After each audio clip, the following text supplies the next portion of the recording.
Works.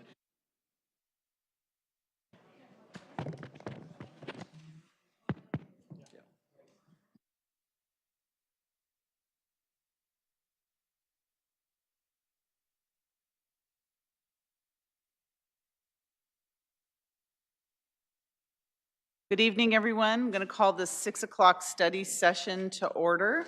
May I have a confirmation of a quorum, City Clerk? Mayor Gilmore confirming a quorum. Thank you. So our study session this evening is review of the proposed fiscal year 2018-19 and fiscal year 2019-20 biennial capital improvement program budget. So are we coming down here first? Angie? Yeah, I feel welcome. very short. Okay. So let's wait while my slideshow gets set up.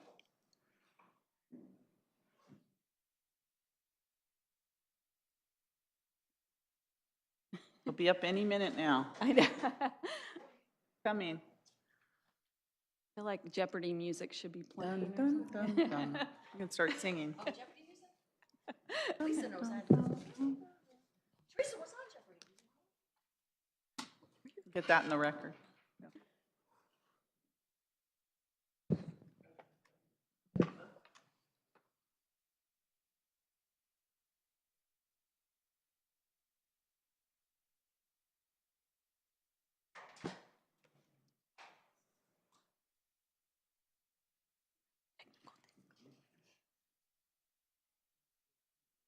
I know it's in there.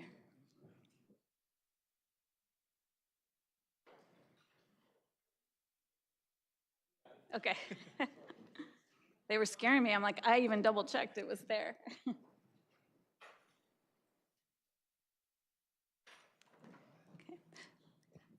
So good evening. Tonight we are going to be discussing the capital improvement program budget this is our first one for the 2 years. So this is 2018-19 and 19-20. We wanted to show you a table that shows exactly how much funds the city manages. So you can see the capital improvement budget is at $83.5 million. The annual operating budget is $883.9 million, and then the Santa Clara Stadium Authority is $196.3 million. So the city manages $1.2 billion in budget and funds. So just to recap on the council's strategic pillars, they are to promote and enhance economic and housing development, enhance community sports and recreation assets, deliver and enhance high-quality, efficient services and infrastructure, and maintain adequate staffing levels, enhance community engagement and transparency, and ensure compliance with Measure J and manage Levi Stadium. So the first three have the biggest impact for the capital improvement program. And with that, when we prepared this budget, we kept those in mind. We also, from the council operational and strategic priority setting, which we had on January 19th and 20th, we used the pillars, we used the principles that were adopted at that time, and again, this is the transition to a 2-year budget. And I won't read all of the principles, but the 4 listed here are the ones that apply to the CIP. The city manager gave guidelines during our budget kickoff, and those guidelines were to complete projects that were already approved, address serious deferred maintenance needs, replace end-of-life technology, manage risk. New and enhanced project requests will be given higher priority if mandatory, have alternative funding sources, and result in lower operating costs. So the 2-year CIP budget is $215.9 million. For 18-19, it's $83.5 million, and 19-20, it's $132.4 million. The 5-year capital program is $509.8 million, and $646.1 million when you include the estimated carry forwards. Again, these changes can occur during the 5-year program, so sometimes that means that we will have new projects or reallocate different funding sources. The 2017-18 estimated carry forward, as I mentioned, is $136.3 million. These are projects that are in progress or that we are saving up to actually begin work on. The projects are summarized by fund group: streets and highways funds, general government funds, and enterprise funds. And this budget does not anticipate additional funding in the capital projects reserve fund unless the year-end fund balance allows for a contribution.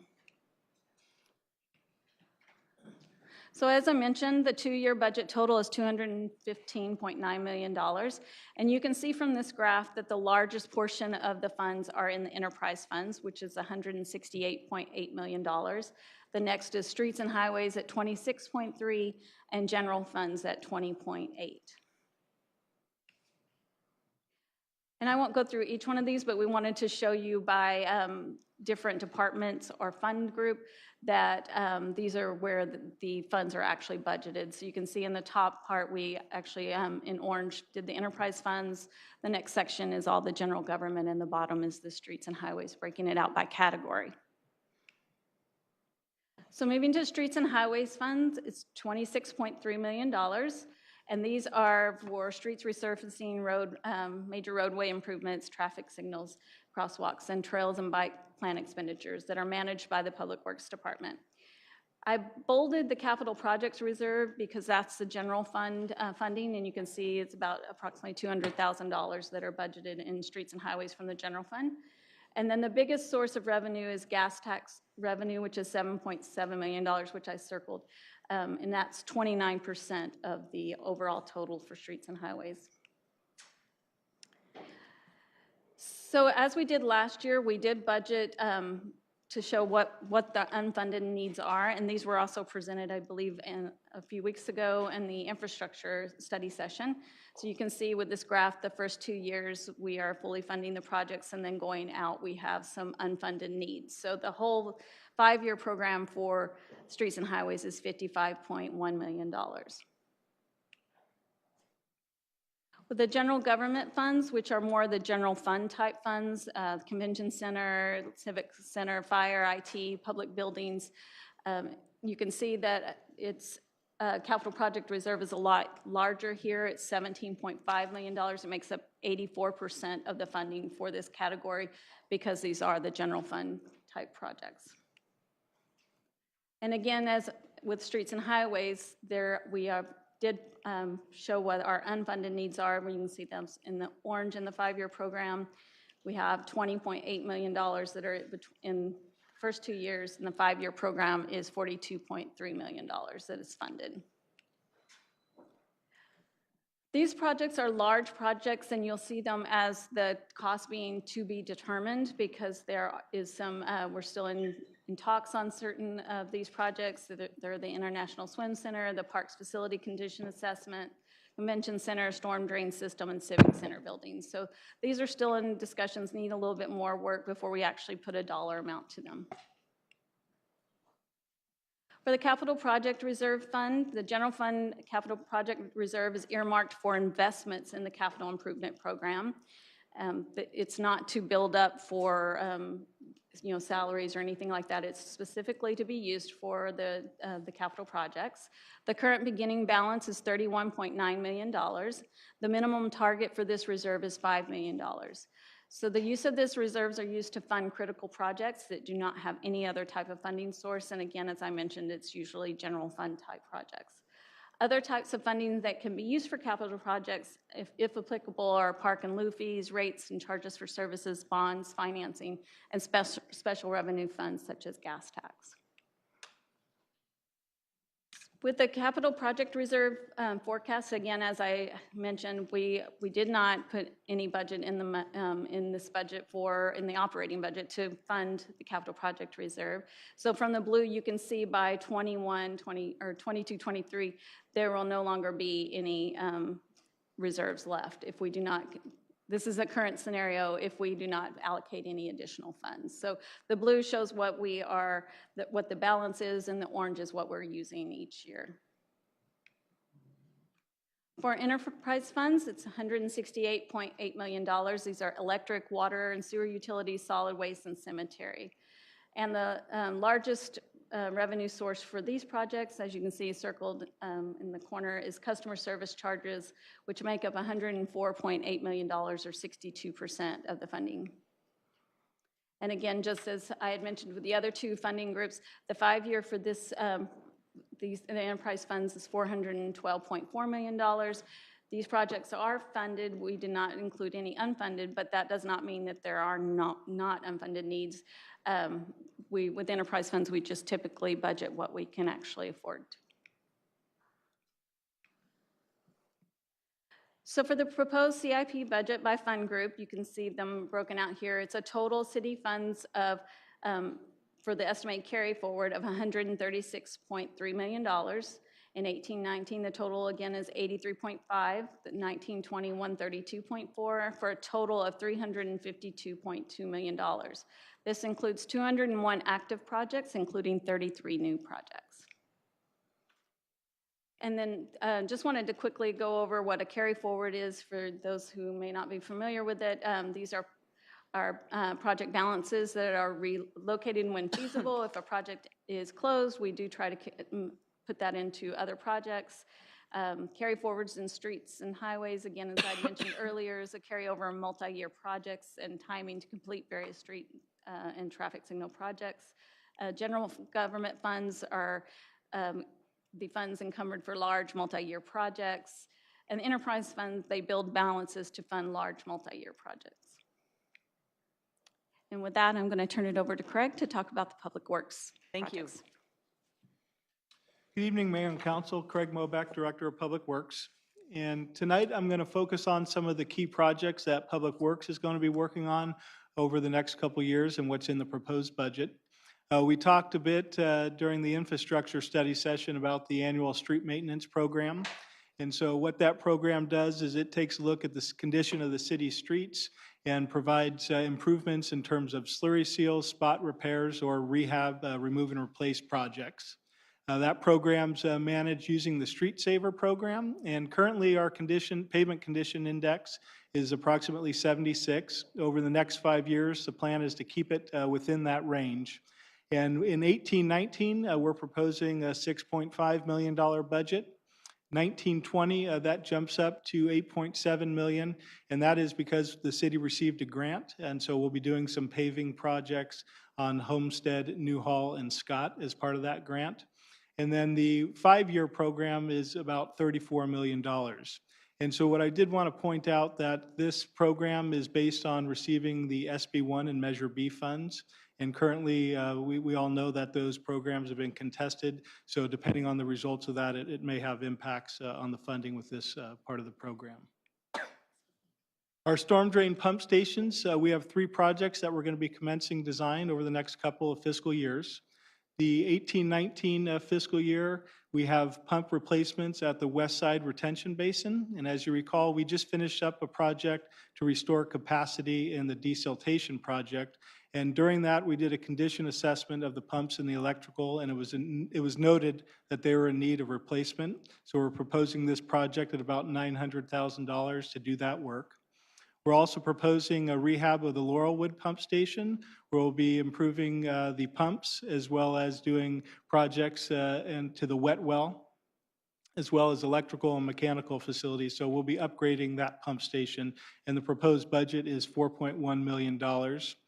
And then lastly, in 1920, we'll be beginning design on the East Side Retention Basin, and that project will mirror what was done on the West Side, restoring capacity for the retention basin. So looking over at the sanitary sewer program, the first project that's shown up there in 1819 is part of the pump system improvement project. And that's for the Northside and Rebello project that's currently underway. So 1819 we'll be working on construction of that, and that's to make improvements to that pump station with bypassing options for the force main, as well as doing improvements at the San Jose Santa Clara treatment plant where those force mains tie into the facility. In 1819, we're proposing a $5 million project for citywide sanitary sewer system improvements. And those are improvements due to aging infrastructure. Condition assessment was done that noted various segments of pipe needing replacement. So we'll be hiring a design consultant to look at that condition assessment and provide repair recommendations, and ultimately we'll be going out to bid for that project. So 1819, in terms of the sewer system improvement project, has a budget of 2.4 million, and that jumps up a little bit to 2.5 in 1920 with the 5-year forecast of $13 million. Looking at the transportation planning, so we have a number of projects over the next couple of fiscal years. In 1819, we have the ADA condition assessment and the self-evaluation and transition plan. This will look at public buildings as well as the public right-of-way in terms of accessibility, and it'll make a list of projects and an implementation plan to move forward with. This part of the program is $500,000, but then when it lists out the recommendations, we'll have to come back for council and budget those projects in the future. We also have a number of master plans that we'll be finishing up in 1819. Those include the bike master plan. Currently, we're out with the public right now gathering input to see what those priorities are so we can incorporate them into the plan. That plan is at $100,000 approximately. Then we also have the PED master plan that we're working on to make improvements to the pedestrian system within the city. And then lastly, we have the Creek Trail Master Plan. So looking at Calabasas Creek, Saratoga Creek, as well as the Hetch Hetchy right-of-way, and looking at improvements to both the bicycle and pedestrian access to those trails and connectivity to other parts of the city. And that's approximately $500,000. We have several bike and PED projects recommended over the next couple of fiscal years as well. The Saratoga Creek Trail, which bridges the gap from Home Ridge Park to Central Park. That's approximately $5.5 million that's slated for 1920. I do want to point out that while that project is under design and this money shown in 1920 is for construction, we're also looking at getting a grant to fill in about $3.75 million worth of that. And so that would be a federal grant. And we're also in the process of working with the regulatory agencies to get all the permitting. So if everything goes smoothly, we're looking to do construction in 1920, but the permit process is very complicated. And talking with some of the other agencies, there's definitely been some time working with the state and other permitting agencies to move that along. A few projects with the Safe Routes to School program. So over the course of the next couple of fiscal years, we received a grant for $500,000 to do education to the schools. And that's really to promote safe travel to and from school, whether it's bicycles or pedestrians. And then we have some infrastructure projects that are budgeted. In 1819, about $400,000 to make improvements for near the schools in terms of sidewalks, crosswalks, as well as any signage and flashing beacons or in-road warning lights if those may be necessary. And then in 1920, we're slated to get a grant for about $2 million to further some of those projects. And so once we get that grant, we'll be coming back to council to appropriate those funds. And lastly, just wanted to talk about a number of traffic signal projects that we have going on in the city. With traffic increasing and congestion, we're really making a focus to look at various streets to try and improve that. And so traffic signal timing and communication systems are going to be upgraded at various locations. So in 1819, we're going to be completing work on Agnew and De La Cruz. That's approximately $700,000. Lickmill and Homestead, which will be budgeted in 1920 for $1.1 million. And then 1920, also Bowers and Lafayette for about $1.6 million. And then lastly, in 1920, we're going to be doing the Adaptive Signal System project on Bowers and Great America Parkway. And the focus of that project is to get real-time data. And so we're going to install infrastructure at various intersections so it can collect that data and make changes to signal timing on the fly to help increase traffic and travel through those intersections. That concludes the Public Works part of the presentation. I'll turn it over to Gary for water and sewer. Thank you. Thank you, Craig. Good evening, Mayor and Council. Gary Welling, Director of Water and Sewer Utilities. I'm going to talk about our major water and sewer projects in the next 1 through 5 years. First project I'm going to talk about is the water storage tank rehab.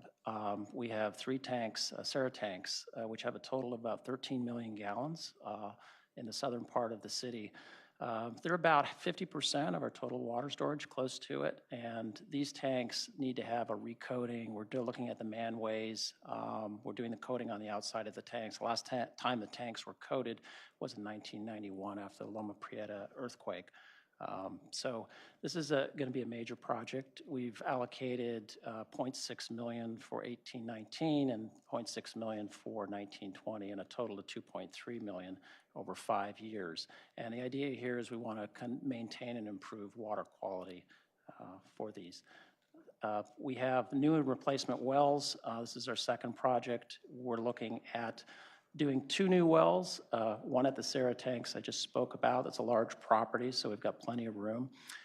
We are doing a joint project with the Santa Clara Valley Water District, so they may be paying for a portion of the cost of that well.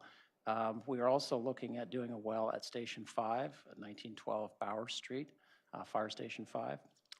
So those 2 for sure, we're looking at new wells. And then we've got 5 other locations throughout the city that we're doing feasibility studies on. So we're in the process of issuing an RFP for design and construction for the 2 permanent wells, and then we'll look at design for the 5 feasibility sites. We've got $2 million this year in 18-19 and $1.8 million in 19-20 for a total of 4.4 over 5 years. And this project's going to probably go 3 to 4 years. It takes some time to do wells, so not a short-term project. The water main replacement and restoration is a third project. We do approximately 2 miles of pipe annually. This is done in-house. The design is done by our engineering staff, city staff, and then the installation is also done, completed by operations staff. In addition, I'll mention the Public Works actually does the paving and inspection for that. So it's these projects are completely done by in-house staff. The idea here is we want to improve the system reliability, the distribution system. We've got 335 miles. It is getting older. We are going to do more condition assessment next year and a formal asset management program. So we may increase that 2 miles. Ideally, I think we'd want to be doing about 3 miles of pipe annually. In 18-19, we've allocated $2.5 million, 19-20, 1.6 for a total of $10.2 million over 5 years. The sanitary sewer condition assessment and repair, Craig had mentioned contracting out the larger, or going out for design, the larger repairs. But we do survey and do the condition assessment with city staff and some contractors, but the majority of it is done with city staff. We've got about 1.5 million linear feet of sewer pipe that we have to assess. We've done about half that. The crew's been working very hard. And so obviously we do the assessments, we do some of the smaller repairs in-house, and obviously we want to maintain a level of service. We want to reduce our risk exposure for sanitary sewer overflows, and we also want to protect the creeks and the San Francisco Bay. We've got $1 million for the next 2 fiscal years, and then we've got a 5-year forecast of $5 million. And then the largest CIP project we have is with the regional wastewater facility co-owned by San Jose and Santa Clara. Huge lift here over the next 5 years of $146 million. 18-19, we're doing 15.8, and 19-20, 47.9. And as I mentioned, that's the largest CIP project that we have. And these upgrades are needed. The plant has aged considerably. It's over 20. I think it's 1964 the plant was built, so it's time. And I'm going to hand it over to Director Teixeira. Thank you.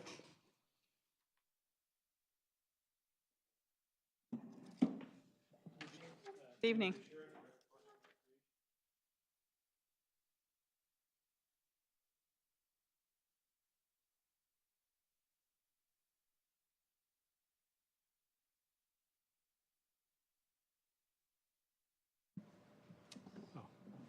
We've been focused on, oh, there we go.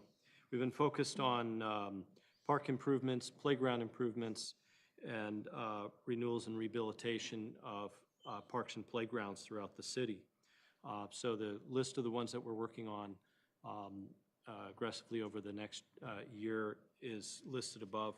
Also, we're working on an agreement with the Magical Bridge Foundation, which should assist the city in raising additional funds for the replacement of the Arbor Playground at Central Park with a fully inclusive playground. All of this will add, will help us address our aging infrastructure in our parks.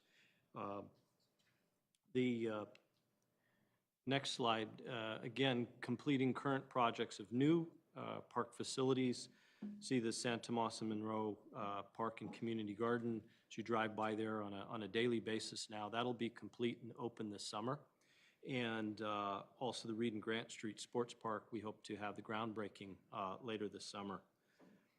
The major projects that are where we're spending more time on research information, developing more information for council and the community is the Central Park Master Plan update, which will be coming back to council before summer, and then also right-sizing the Community Recreation Aquatic Center in Central Park. And as we, at a recent meeting, we brought to you the facility condition assessment projects and infrastructure, aged infrastructure reports. So I won't go into a lot of detail on that, but just looking at the $53 million that we showed in that presentation, if you add in the contingency and cost escalation of just those projects, it brings it up to about a $74 million total.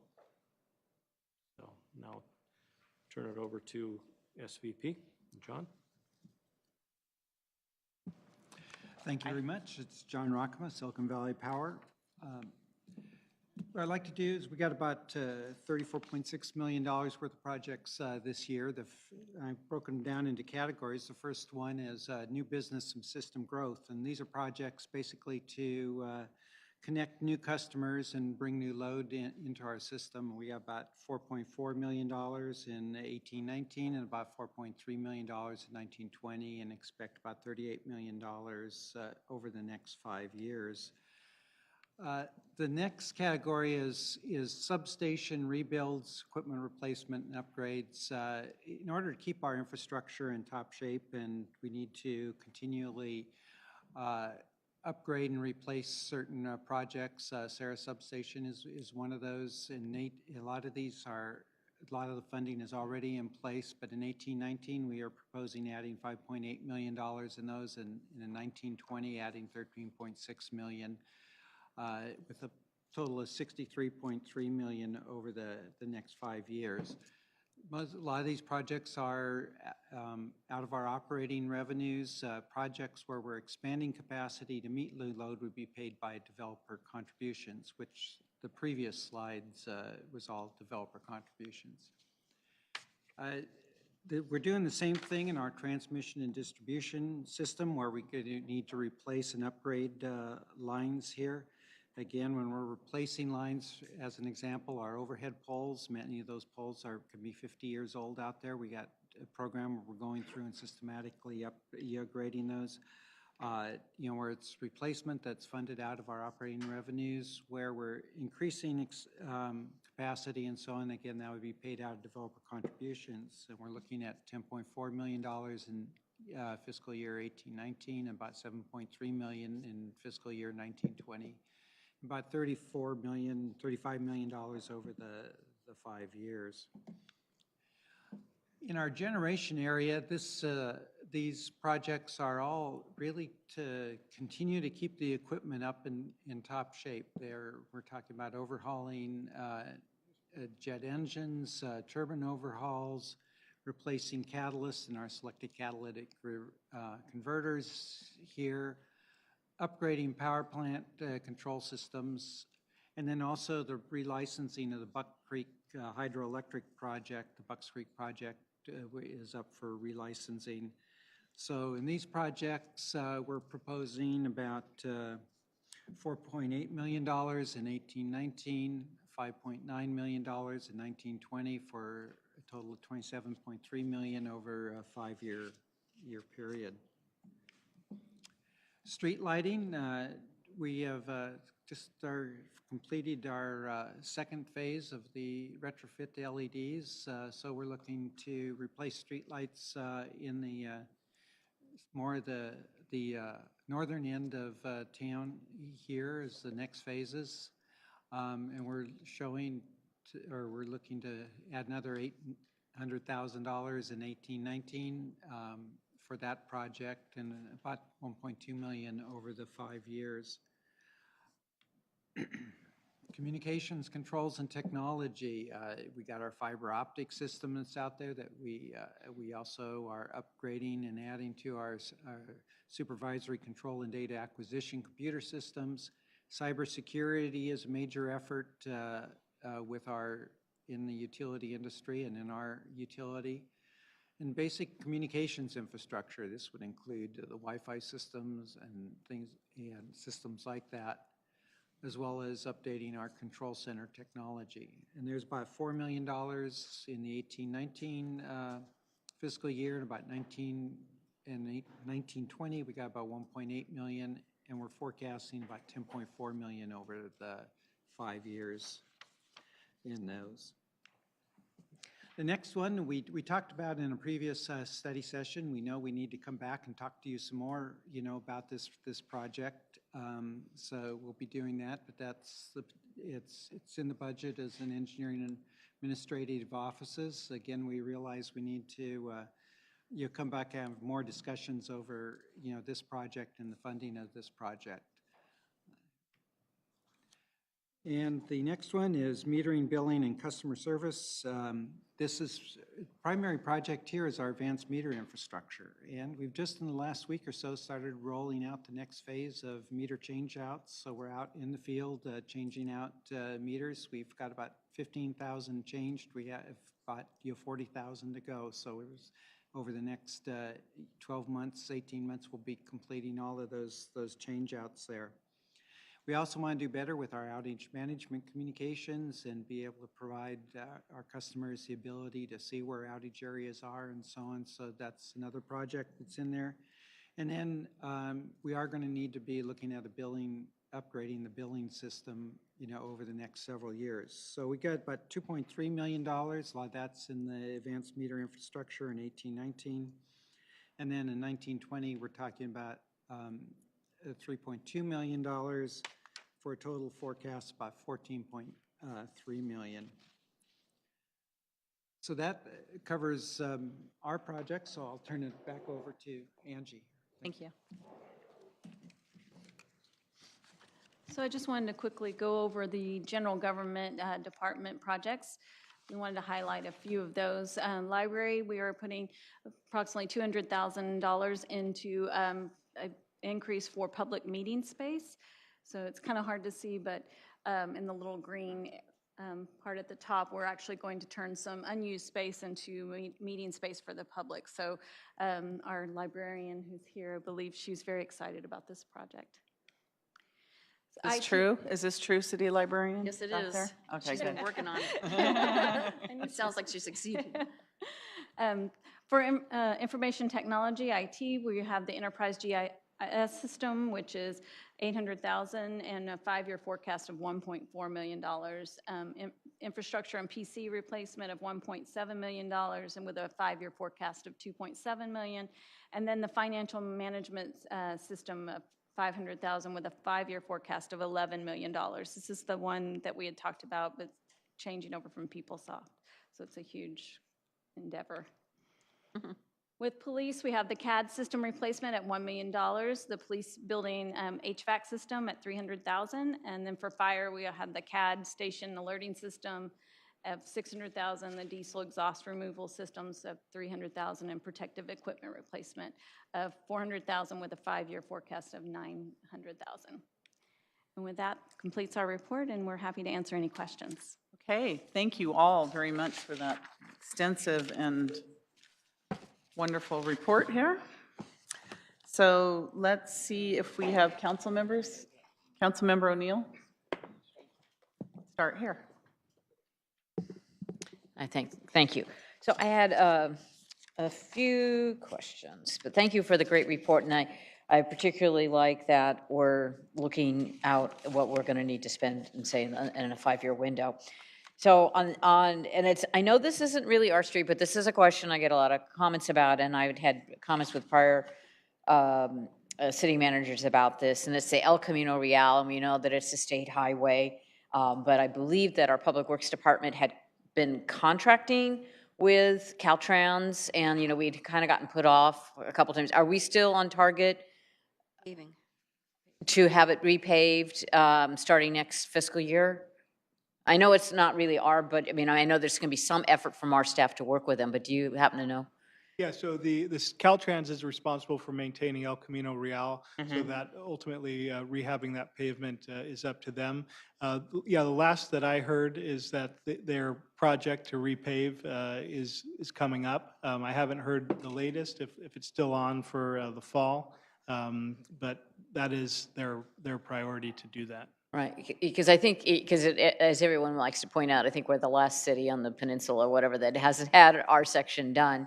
And I just know that we might need to do a fair amount of planning with the community and make sure that they're aware, and outreach to businesses and things like that. So great. So it looks like we're still on target for next year. And then I have a comment for Mr. Rakama with the electric department, and this was a comment that was made to me just a few days ago by a resident.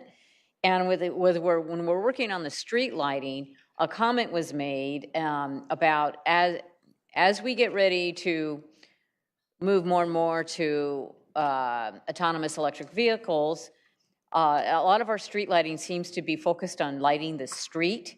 And the comment was made, those cars, or even our cars so much now don't really need it, but what the comment was made, as we try to encourage people to walk, or we need to be looking is, are we lighting the sidewalks and things? And this was said by, I had a friend who did, it wasn't in Santa Clara, it was over the border in Cupertino, but she, was walking, it was a little dark, and there was a, uplift in the sidewalk, and she's a very healthy, fit person, and younger than me, and she fell and broke her hip. So I know along El Camino Real, the new poles we put in a couple years ago have a fixture that points down more to the sidewalk. So that my thought is, when we're looking at the next generation of lighting, we ought to be looking about where are we going with technology and stuff. And as like I said, I see more and more people out walking, after dark, they're out with their friends or they're out with a dog and they're walking. And if we could think about who's really going to benefit the most from that lighting, and it's most likely pedestrian or a cyclist. And on that note, I will also put it in another plug, if we could have lighter slurry seal and not have that black stuff all the time. That's very hot in the summer and is also very dark at night and makes it harder for people to see and for people to see cyclists or pedestrians. I know I've heard it's a little more expensive, but I think in terms of issues for our warming climate and for safety, the lighter slurry seal is something to look into. And the last question I had was, Director Rakama made a reference, and Angie, you made a reference about finance systems. Are we going to have like one finance system that SVP will be able to use and the water utility will be able to use for their billing and what you need to run the finance department, or will they be separate systems? So that's one of the things that we're trying to get a handle on. We would like it all to be one system, especially from my standpoint, because I oversee the billing part and the cashiering, right? So it would be much better if we could get on the same system. So we'll be working together to make sure that we are doing this in conjunction, not separately. So it may still require a separate system just because of what our needs are, but we would first like to look and see if there's something that we could do that was more cohesive. Okay, great. Thank you. Councilmember O'Neill, in regards to the slurry seal, the city did move away from the darker slurry seal because of the climate warming as well as costs. So we are going with the lighter one. Okay, great. I know the members of my BPAC will be very happy to hear that. Got it. Okay, Councilmember Davis? I just had a question, Director Welling. You and I love water so much. Have we worked with Santa Clara Water District with the Creek Trail at all for any kind of improvements? Were they receptive to working with that? Because that's kind of both of you guys together. I believe that they haven't worked directly with us in the department, but they have worked with Public Works on the creek trails. I can try to get you. Yeah, more, we're kind of looking at, I know Teresa does the Bicycle World, but I get people that are walking on it now, and a lot of the tech companies, they need it widened somehow. They're looking, because there's so many bicycles and walkers now, and during lunch hours and other times, it's become the path to go. And a lot of bicyclists are going back and forth. They're using it because it's easier to get there to their jobs. So the request was in Public Works or in water, because it's a water district, I guess. Would they allow some expansion work to be done on that? Yeah, certainly inquire with the district. But Yeah, and we've been working with them on the trail to connect Home Ridge Park to Central Park, and then in overall with the other trails. You know, in terms of the widening, that's a little bit more difficult, but as we're doing our master plan on the Calabasas Creek, Saratoga Creek Trail, we'll be working with them on that to identify some of the gaps, to fill those in and increase the connectivity throughout the city with the trails, businesses, et cetera. Okay, because I was looking at that more into the 5-year plan, you know, going down the path for expansion, because the more that we develop the north side, that seems to be heavier for people that want to get from the south side to the north side. So I was wondering if we could put, you know, or look at that revenue and how we could work out with the water district a little bit. Yeah, and once we develop our Creek Trail master plan, then we can look at funding opportunities to help build some of those projects identified in it. And then I have another question for you. The Public Works is notorious for grant funding on a lot of projects. Are we still in that mode? Or are we going out of that mode? I mean, what is the 5-year plan on that? Yeah, we're still looking at grants. So we received an OBAG grant for the pavement in fiscal year 1920. And so funds for that are coming in. We also received some VERBS grants for Safe Routes to School. Again, in 1920, we have a couple $1 million coming in for that. So we're still actively pursuing those opportunities. Okay, and also in the 5-year forecast, are we any federal fundings or state fundings that might help us? Because we get complaints all the time about El Camino Real. We were promised that was going to be paved in 2017, and I guess that fell through. So we get a lot of complaints about that, and I know that we've kind of put some complaints in, and you've filled in some potholes, that Alligator. We have 2 crossings, like Scott Boulevard and Kylie, right? In those 2, people drive over there and everything goes wrong. So, and I know that we've been putting our money into it. So is there some way that we can figure that out? Or, I mean, if we can push them a little bit, I don't know. Yeah, I mean, we've been, we'll continue to coordinate with them on that. Obviously, there's only so much that we can do to encourage them to get that project completed. But in terms of federal funding, we're also pursuing that funding for the connection from Home Ridge Park to Central Park on the trail. Okay, hopefully that'll work. Okay, thank you very much. Thank you. Vice Mayor Watanabe? Thank you, Mayor. First of all, I have a shout out, which is always nice to have. I actually got an email from a resident the other night. She was actually, well, initially she had a complaint about the roads, Monroe Street between Scott and El Camino, and she actually used the city application and registered the complaint, and she got a phone call back and was also informed that it will be repaired this summer. So she was really excited about that, but she just really appreciated the response back. And, you know, in terms of community service, a response, those are the kinds of emails we like to get. So keep up the good work. I had a couple of questions. Let me see. Regarding there was a question about the lighting for Mr. Malbeck. You mentioned about some infrastructure projects and some signals. Do we foresee any additional Hawk signals being installed around the city? So I think we had a number of projects that we installed under the first wave, and then we'll continue to look to see if there's other opportunities or other situations where a Hawk might be advantageous. Great, okay, because people seem to understand how they work now, and Yeah, that's been getting better with some of the education that we've been doing on it, and Great. increased signage. Thank you. And then I'm very happy to see the project, the traffic signal project for along Lake Mill. I know we've talked about it, and you know, there's 4 signals out there that are totally different from each other within a mile, and it definitely needs to be synced up to make traffic driving along there much easier. and people know what to expect. Also helps. I think that was all I had. Let me just check. I think was nope, that was it. Thank you very much for all the presentations. Thank you. I just had actually one question for John Rockama.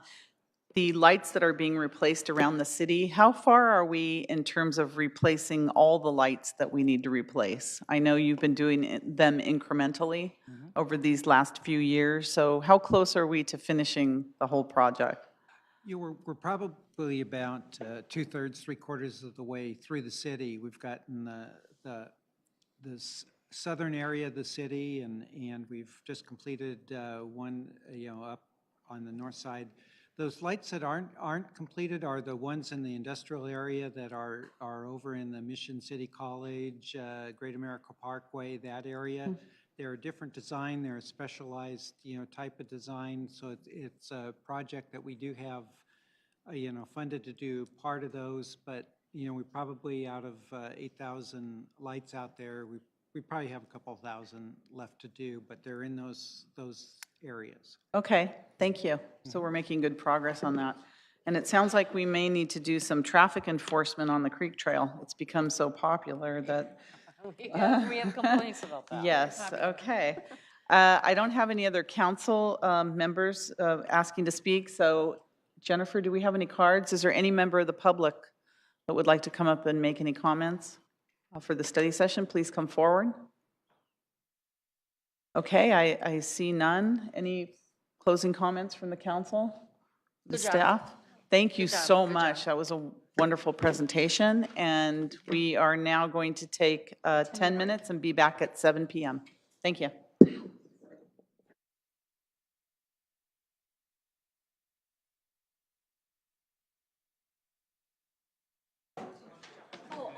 Well, you're going to take credit for that? Well, you should. Good job.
Everyone.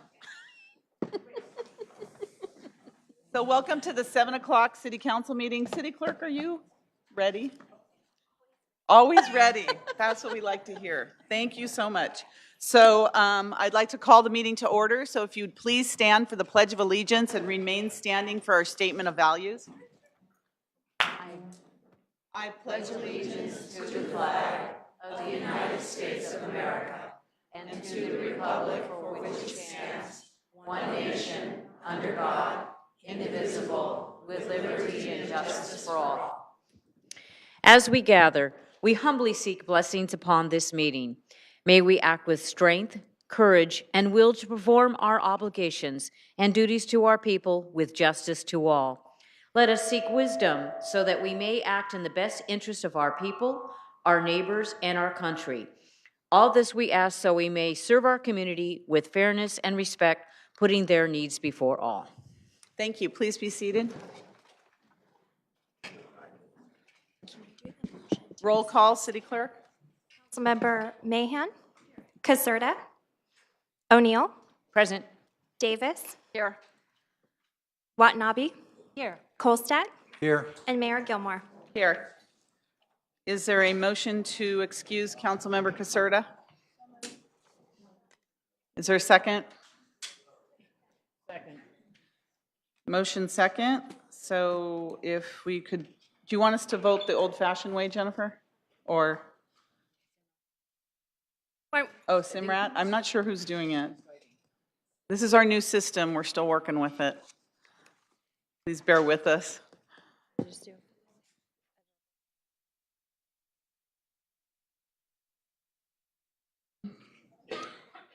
Oh, there we go. So a motion and a second to excuse Councilmember Caserta. Please register your vote. And that passes unanimously. Thank And you. Mayor Gilmore, if I Yes. may, please make the AB 23 announcement that members of the Santa Clara Stadium Authority, Sports and Open Space Authority, and Housing Authority are entitled to receive $30 for each attended meeting and the Statement of Behavioral Standards. The City of Santa Clara has adopted a code of ethics and values and behavioral standards for public meetings to promote and maintain the highest levels of conduct. This includes mutual respect, robust discussion, and allowing city business to be done in an efficient and consistent manner. Please note that as the presiding officer, the mayor's direction in matters of process and decorum should be followed, and that the use of the gavel indicates all conversations must conclude and everyone in attendance should come to order and attention. Welcome, and thank you for your participation. Thank you, City Clerk.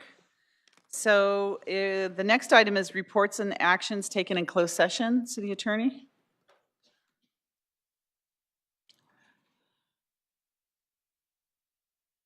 There were no reportable actions in closed session. Okay, thank you. So we're going to go on to, I have one request for continuance, and that is the appointment of the Planning Commissioner, and that is item 3? Item 3. Item 3. And our policy is that we have a full council when we make an appointment, so we don't have a full council this evening, so I'm requesting that the council refer this item, continue it until next Tuesday. So could I please have a motion? Motion to continue. Second.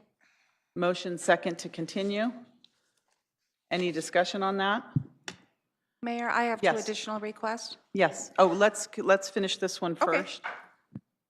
So this is just the item to continue the Planning Commission appointment? And that passes unanimously. Thank you. Okay, and City Manager. I'd like to request that item 8 be heard first under general business. That's Which the item? Item 8, the introduction of an ordinance regarding the district boundaries. And I'd like to also request that item 9 be deferred until May 15th. Okay, so item 9, which is the management fee for the Santa Clara Chamber of Commerce, you'd like that deferred until May 15th? We weren't able to get the packet went out late on Friday. We weren't able to get a copy of the report Okay. to chamber representatives. Okay, so is there a motion for the continuance of item 9 to May 15th? Motion to approve. Continue? Continuation, yes. To May 15th. Okay, motion second to continue. Any discussion on that? Please vote on the motion. And that passes unanimously. If we continue, we'll have a very short meeting. Okay. All right, now you said item 8, you would like to move forward. So we can take item 8 as the first hearing. First item under general business after the consent calendar. Okay. All right. By consensus, is that okay with the council? Yes. Okay, thank you. Remind me when we get to that in case I go off schedule here. Okay, so after that now, our first special order of business is a presentation of a proclamation for Foster Care Resource Parent Awareness Month. So as a special order of business, I'd like to announce that the month of May is Foster Care Resource Parent Month. Foster Care Resource Parent Awareness Month honors and recognizes foster resource parents and families, the children and youth in foster care, and organizations that provide support to children and youth in need. In honor of this observance, I have issued a city proclamation proclaiming the month of May as Foster Care Resource Parent Awareness Month. And I don't believe we have anyone in the audience that's going to accept this proclamation at this time. I don't believe they could make it this evening, so I'm going to hold it for them, but this is for them. Okay. The next order of business, special order of business we have is a presentation of a proclamation for Lupus Awareness Month. So I'm going to ask Christine von Raesfield to please come forward. And I want to talk a little bit about that, and then I'd like to give you the microphone. But I'd like to announce that the month of May is Lupus Awareness Month. The Lupus Foundation of America estimates that 1.5 million Americans and at least 5 million people worldwide have a form of lupus. The Lupus Foundation of Northern California is a nonprofit organization that provides lupus patient and family services. So I'd like to ask Christine von Raesfield of the Lupus Foundation of Northern California to say a few words for us, and then after that, I'd like to present you and your group with this proclamation with the council. Welcome. Thank you. So I'm going to first, before I begin, I'm going to introduce you to Cass Langer. She's from Ro Khanna's office. So she came We know her very well. Hi, Cass. And she's great, isn't she? And then I've also got Chris, who is a lupus patient. 10% of lupus patients are men, only 10%. So Chris is one of those rare ones. He's even more rare, what his mom said, because he's in the 1%, actually. So I'm going to let him talk for a second, and then I'll close it off for you. Thank you. Thank you. Welcome. I just want to thank you very much, and I'll keep it pretty quick because I didn't have anything prepared originally. But I just want to thank Santa Clara for proclaiming this, because it is really important to get awareness out there. I mean, right now it's still kind of a murky disease, and it's really important to get these proclamations out there to get people aware about it. And I'm just looking forward to more cities coming along to it, because I know Christine's working on that as well. So I want to thank you guys very much. This is a huge step for us, and just really appreciate it. Well, she made us a request we couldn't refuse, so she's very persuasive. Oh, I'm happy about that. Yes. Do you want to say anything, Cass? Are you okay? So I had this whole thing planned out, but you all know that I'm here. I live here, except for 1 year in LA. I did leave for a year. Anyways, so I was just going to say, at the age of 14, just to tell you a little bit about my story, at the age of 14, I was diagnosed with a rare blood disorder called TTP, and it's now being associated with lupus. So it took 14 years for me to receive my official lupus diagnosis, and in 2002, I left my job and went out on permanent disability. For those of you that don't know, lupus is an autoimmune condition, which basically means that your body attacks itself. So instead of fighting off the germs that a normal, healthy person would fight off, our bodies instead decide to attack itself, and sometimes even our organs. So lupus can range from mild to extremely severe. In my case, it's pretty severe. For me, my lupus attacks my brain and my spinal cord, resulting in issues with cognitive function, hallucinations, and autonomic dysfunction. So basic functions such as breathing and blood pressure and even regulating my body temperature are unmanageable without medication. And lupus is difficult to diagnose. It's even harder to live with. The disease not only impacts the patient, but also their support system. So the LFNC, which is celebrating their 40th anniversary this year, they've done so much within the lupus community. It's one of the very few organizations that's truly patient-focused. They offer free support groups, social events, activities, and education to all patients. In celebration of May and Lupus Awareness Month, we're holding a small health and education day at our offices if anyone's interested. And that will be May 10th, which is World Lupus Day. We also have our spring conference on May 19th in San Leandro and our 5K happening in San Jose at Guadalupe Park. So by issuing this proclamation, you are helping us spread awareness in a community that desperately needs it. On behalf of the Lupus Foundation of Northern California, I'd like to say thank you to Mayor Gilmore and the rest of you for your ongoing support of the Lupus Foundation of Northern California. Well, thank you, Thank you. Christine, and thank you for bringing your story, both your stories and awareness, and thank you, Cass, for being involved in this as well. If you'd like to join us up here, I'd like to invite the council down and present you with the proclamation.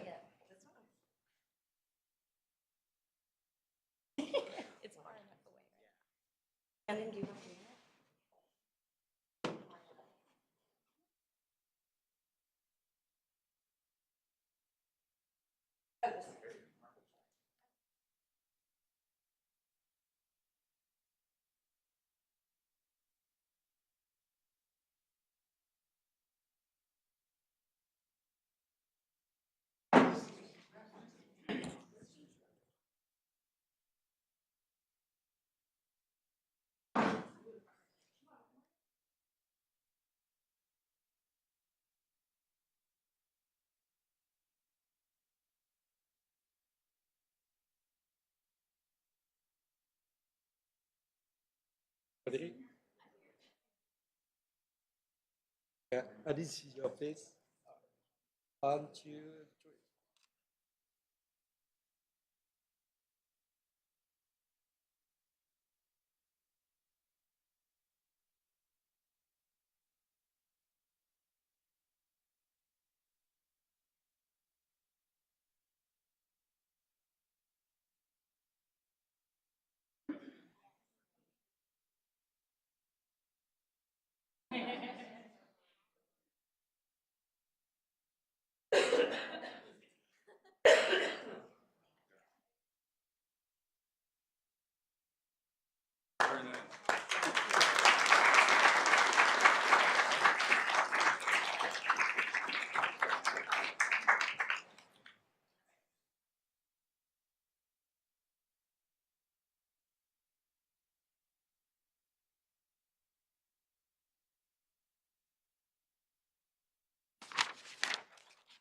Okay, the next item on our agenda is an update on Mission College activities. We've been waiting for this, so I'm not sure. I think it's President Daniel Peck Ann Kempner.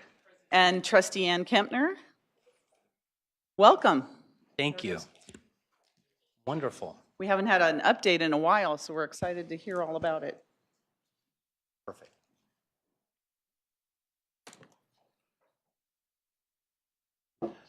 Good evening. Good evening.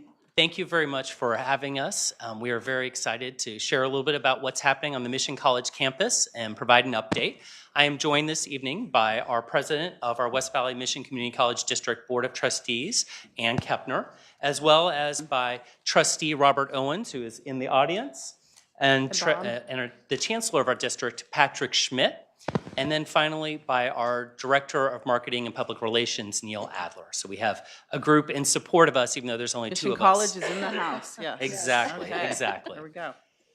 So I'd like to begin by just sharing a little bit about some of the activities and programs that are happening at Mission College. The first of these is an update to a change that occurred last year. And we were sharing that this change was coming when we presented last year.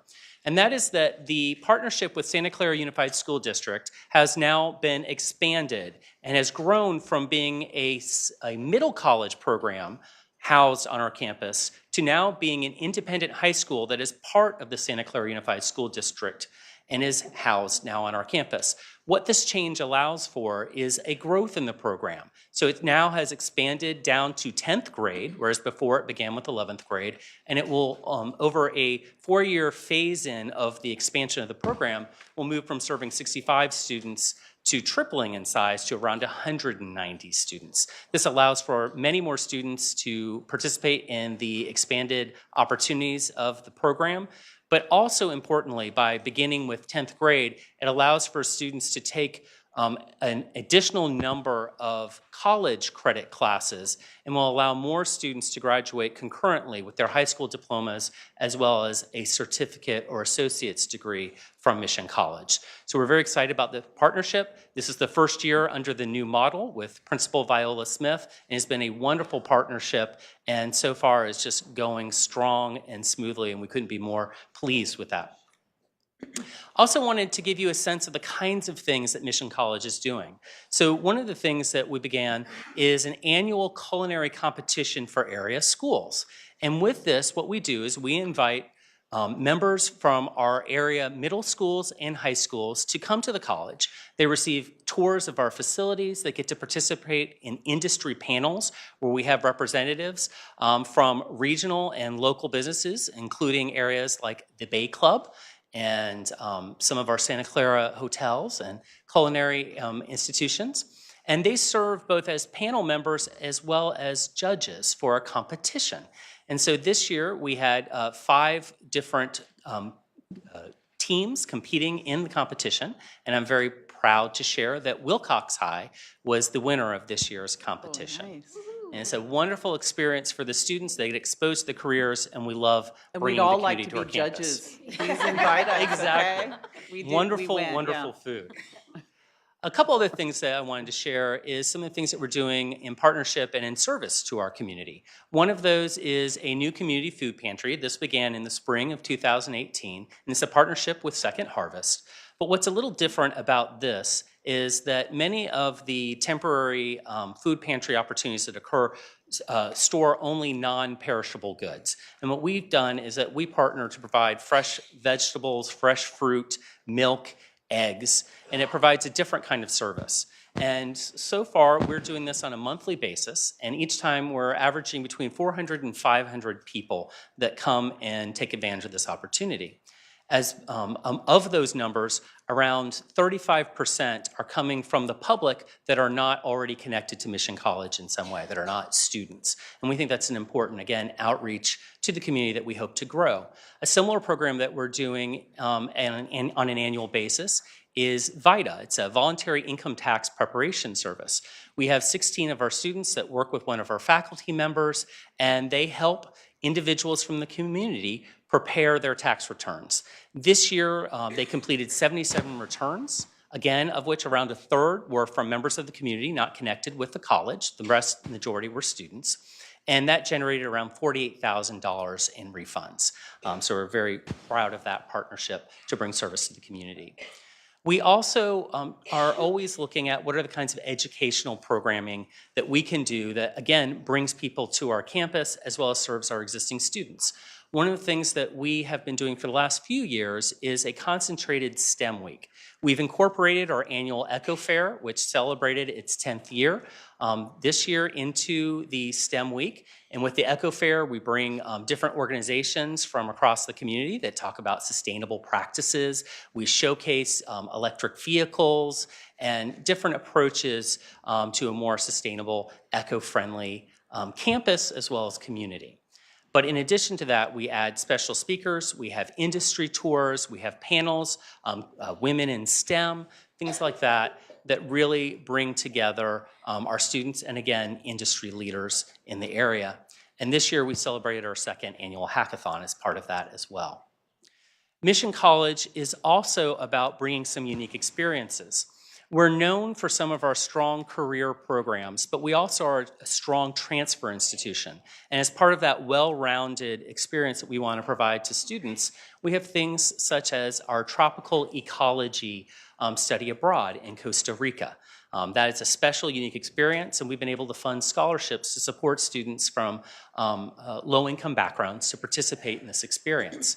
We have college tours, and in particular, college tours of historically Black colleges and universities. We go across the state and across the region and highlight different opportunities for our students. And we've added some additional programming. We have a wonderful speaker series that focuses on Asian American writers, as well as one that focuses on African American writers. Again, opportunities for the community to come and learn and participate. And we inaugurated our new annual Women in Leadership Awards. We recognize women who are leading change, and this year it was focused on within the STEM industry. So those are some of the experiences you can have when you come to our campus. The other focus of tonight's presentation is to talk a little bit about our facilities and our campus itself, which has been undergoing a dramatic transformation thanks to the support of the community. We began in our current location in 1979, and it really has been pretty much one building. And you see that building, it's the main building, is how we have always referred to it, and it housed pretty much the entire campus when we opened. I want to show an overview of the campus to give you a bit of sense, and I'm hoping that this will work on the screen here. We have some drone footage that will give you an overview. Really? Oh, it didn't work. All right. I don't know if there's a way to click that from within here. Ah, perfect. I might click it for you. So we're going to show about a minute of this footage, and if we could pause it at a minute. This gives you a sense of the overview of the campus, and there's some music that goes with it, but we don't need to hear the music. This is our new Gilmore Academic Center, one of the buildings that was put in place to replace the main building. It houses our some of our houses our entire health occupations and nursing program, houses music, art. We have a digital music studio, houses our math programs, as well as a number of classrooms and faculty offices. One of the things that has been a focus with our new construction has been state-of-the-art experiences. Classrooms that have strong abilities for multimedia, for Wi-Fi, for incorporating technology, and flexible opportunities to do that. Now what's being seen is our newest building, and it's our Student Engagement Center. And I'll say a little bit about that in a few minutes. But this has opened just this past January. So this is our first semester utilizing this building. Again, we're very fortunate to have had the support of our community because it has allowed us to build a brand new facility. This shows a bit of an overview of the campus. You saw some of our sports fields. And if we could, are you controlling this? Could you jump to 2 minutes in? We're at about 1 minute. Oh, perfect. Perfect. And we'll just show in about 5 seconds, it will switch to an overview of the campus. And you can see the overall facilities. Here we have our gymnasium behind our Gilmore Academic Center. You can see in the center, the giant building is our main building. That's going to be going away. It's going to start to be torn down in this July. And this allows us some flex space that will allow us to do the next parts of our campus, growth and change. And this shows some of our athletics facilities. And we will pause there and go back to the presentation. Thank you for that. Thank you. So with our Measure C bond, some of the project completion, that really has allowed us to do our first phase of transformation. I do want to note that we have strong community oversight in the form of an oversight board, and we have strong fiscal controls, which has allowed us to have a AAA bond rating, which is not typical for a local bond. So we're very proud of our fiscal oversight. Some of the things we've been able to accomplish, a not sexy project, but a very important one, is our facilities building incorporation yard. This allows us to do maintenance and repairs. So we have a state-of-the-art facility, allows us to better serve the upkeep of our facility. We have a new VISO sports and kinesiology building. This houses our weight rooms, our exercise facilities, dance, yoga, those kinds of things. Our Gilmore Family Academic Center, which I've already talked about, but in conjunction with that, we had the building of a fire tower, which is our Von Raesfeld Fire Tower. You'll notice some community names as we go through this presentation. And we're very proud because that's a dedicated facility for fire training. It's a multi-story building. We can simulate flames, smoke, and we have a fire engine housed there as well. But our newest, as I mentioned, is with our campus realignment. and with our new Student Engagement Center. This was an important project because it not only gave us a new face, you see the new front entry sign for Mission College, but it was about improving safety for the community. We have a new entry that in partnership we developed with VTA. We have a VTA Echo Pass that our students receive. We really wanted to encourage safe travel and has a separate lane, and also feeds right into our temporary parking lots, which are the first parking lots that a family member would come if they were coming to Mission College to explore. And why would that be the first place they come? Because it's right in front of our brand new Student Engagement Center. Do want to recognize and thank members of the City Council, as well as Santa Clara Unified, Rocana, and others who joined us for our celebration of the opening. But in this brand new Student Engagement Center, it houses our one-stop shop for student services. You see this up in the left-hand corner, what we refer to as the nest. It actually glows, and it pulls people in. It's a literal beacon that brings people to our Welcome Center. And the Welcome Center is the first place anyone goes so that they can get support. Many of their questions can be answered, and they can get assistance for setting up appointments with financial aid, with counseling. And then on this first floor of this building, it houses all of those core student services as well as support programs that do wraparound services. We have tutoring. We have our extended opportunities programs, our programs in math and engineering science achievement. A lot of support services on this first floor. The community gets exposed to those programs and can be directed to them very simply and easily. This building, again, is state-of-the-art and houses a number of new classrooms.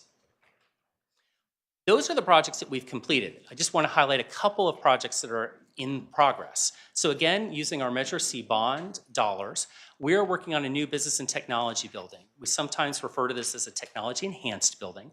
And these are all renderings. They look very photorealistic, but this is going to go in the space that currently is housed by our main building. This is primarily a classroom building that's going to hold business and technology classes. But one neat feature about it is that it will overlook our central plaza. And you see in the lower left-hand corner an area of 3 big glass doors and white tiles surrounding them.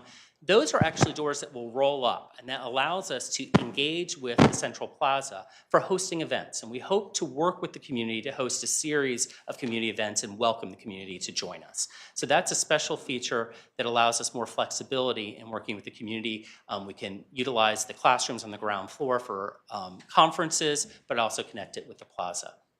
The central plaza is going to be our new heart of campus. It will have interpretive signs that talk about the history of Mission College, but also about our community.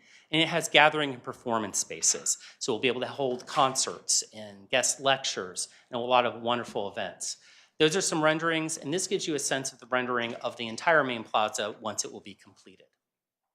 The last thing I want to note in regards to facilities is some of our future planning. So we do have a facilities master plan that was created in consultation with the community. And from that, one of the things that came out on top as a need is a new science and technology building. Our existing science building was built under a different model. Before, we had collaborative learning and the focus on switching out flexible technology, and we need a space that matches that. So that new STEM building is a core part of our future planning, along with a community and performance venue that will allow us to house our music and dance programs, house our guest speaker series that we've talked about before that currently are held in the gymnasium, in the library, and very awkward spaces. It'll be a 400-seat theater space, and it will also be a space for us to partner again with the community, to work with Santa Clara Unified, with community organizations to hold smaller events and productions on our campus. And the last thing I would like to highlight from our future planning is improved athletic fields and facilities. We think this is an important part. We have a wonderful partnership with the city in which the city utilizes our fields, and we'd like to continue that, but we know we need upgraded facilities to meet today's need, both for our program and for the community. And this shows some of the locations of that. So that gives you a bit of an overview of what's happening at Mission, as well as some of the facilities developments that we have. We'd like to end with President Kepner, who's going to talk about one of our most important commitments to the city of Santa Clara and the community. Thank you. Thank you for that presentation. Thank you, President Peck. And kudos to our baseball team, which is on its way to making its way towards the state championship, we hope. Oh, great. One Let us regional, know. and they're on their way. Yay. So a shout out to them.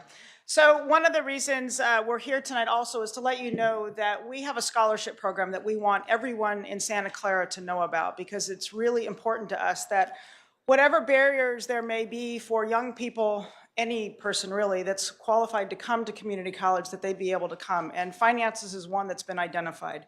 So we have set aside $250,000 annually that is available for basically for a $1,000 scholarship, $500 in the fall semester and $500 in the spring semester that would go for really any related expenses that a student may have. This scholarship program is, the priority is Santa Clara students first, but it will be open to any student that wants to come. Last year we had, this is our second year of the program, last year we had a little less than 200 people that applied for this scholarship. We have capacity for 250. As of right now, we have 200 applicants for this coming school year. So word is getting out, but we want help from the community and letting our students in this community know. Our priority is students that are graduating from Santa Clara high schools. One of the unique advantages of this program is this money is in addition to whatever other financial aid students may have available to them. So it can be used for things other than tuition. It can be used for books. It can be used for other school-related expenses. Again, we want to do everything we can to make college accessible to all members of our community. So we appreciate whatever help we can get. And wherever we go to share the word about this, people are excited, and I think word is traveling because, again, as of now, we've got nearly 200 applicants for this coming school year. So again, thank you for all the help that you're giving us, and our partnership with Santa Clara Unified School District is strengthening. As President Peck mentioned, we are working in many ways to strengthen our bonds with them so we can do a much better job of serving our community right here in Santa Clara. So thanks. Thank you so much. Are there questions from the council? Yeah, Vice Mayor Watanabe? Sorry. Thank you, Mayor. Not really a question, but just, to reiterate, make sure that people know the value of community college and how, you can get, a two-year degree.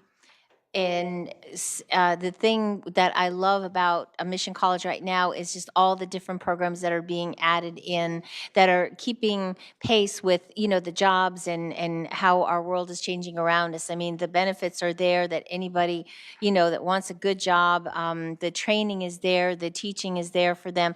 And then to be able to take that degree and then take it to a four-year, college at UC, I mean, it's very easy to do, and it's just a wonderful program. So thank you so much for all that you do for, our students, for our community, and to just, keep them engaged in the world around them and as it continues to change, and providing all of that for them. So thank you.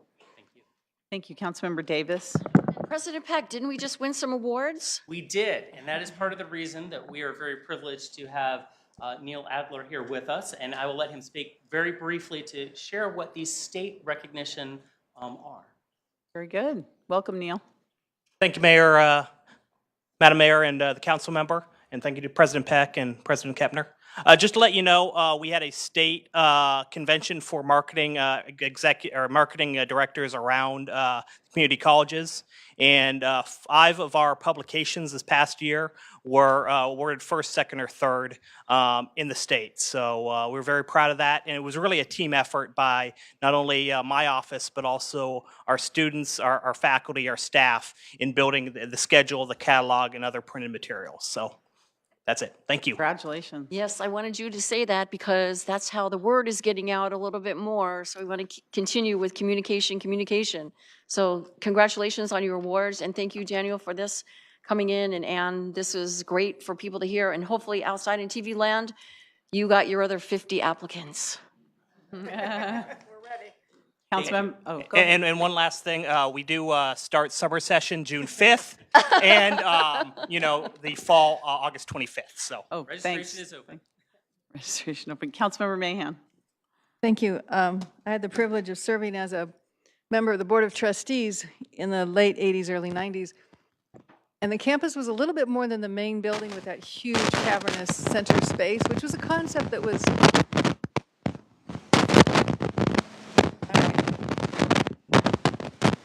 Technical difficulties.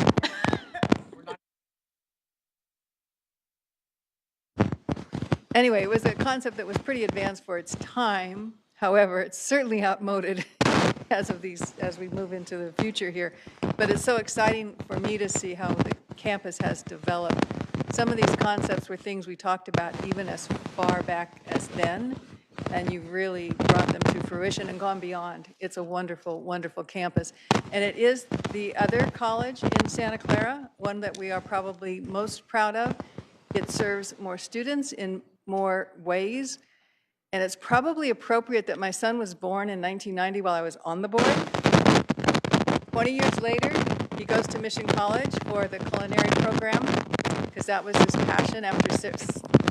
I'm really sorry, it's not my fault, but it's very annoying. Into San Francisco State University, trying academic courses. He just found his passion in chefing. And he is now a very successful chef in San Diego. He worked in Maui for a year. And I credit Mission College because you got him on the right path to the career that is now his future. And from Mission College, he was able to matriculate directly to the Culinary Institute of America in New York.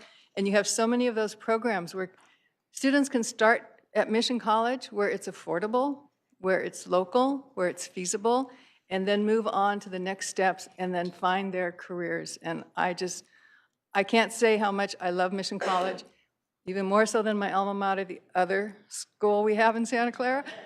So thank you for being here, and thank you for letting so many people know about the wonders of Mission College.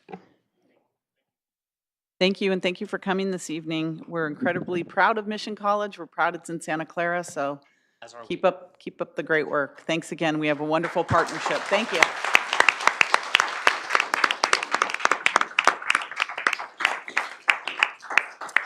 All right, our next item under special order of business is a proclamation of Municipal Clerks Week. And as a special order of business, I'd like to announce the recognition of this week. Each year, the International Institute of Municipal Clerks, a professional IIMC, a professional association of municipal clerks, sponsors Municipal Clerks Week to highlight the importance of the roles and functions and the impact of the office the office has on the public. This week, Municipal Clerks Week honors municipal and deputy clerks for continually striving to improve the administration of their duties through participation in education programs, seminars, workshops, and annual meetings of their state, county, city, and international professional organizations. Municipal clerks serve as a professional link between the citizens, the local governing bodies, and agencies of the government at all other levels. Clerks have a variety of responsibilities that may sometimes be overlooked. We did have a study session on municipal clerks about a month ago, so we did learn a lot about all the intricacies of the clerk job. But some of the things the clerks do are preparing agendas, taking minutes, attending and keeping records of all council meetings, maintaining ordinances and resolutions, administering oaths, receiving and recording claims and official notices, keeping the municipality's historical records, serving as the clearinghouse for information about local government, and administering local elections. These responsibilities are vital to the efficient operation of our local government, and the City Council would especially like to extend appreciation to our acting City Clerk, Jennifer Yamaguma, and the entire staff in the City Clerk's office for their services for which they provide to the public and the council every day. So in honor of Municipal Clerks Week, the City Council would like to present this Municipal Clerks Week proclamation to Jennifer Yamaguma and the City Clerk's office staff. So Jennifer, would you like to speak at the podium, and then we'll come down and meet you with your staff?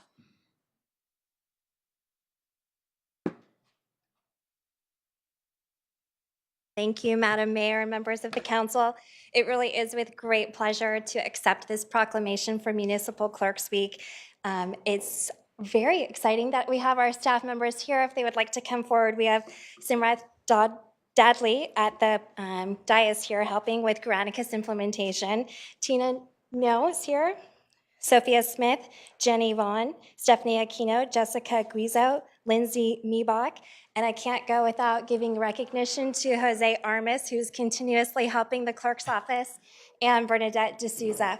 So the pleasure really has been mine in serving as the acting city clerk, and I'm very happy to be here tonight. Thank you. If you'd like to all join us here in the front, we'd like to present this proclamation to you.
Okay, our next order of business is a consent calendar, and all items are approved with one motion of the consent calendar. I'd like to pull Is some there, Jennifer, are there any items to be pulled from the consent calendar? I know at least one.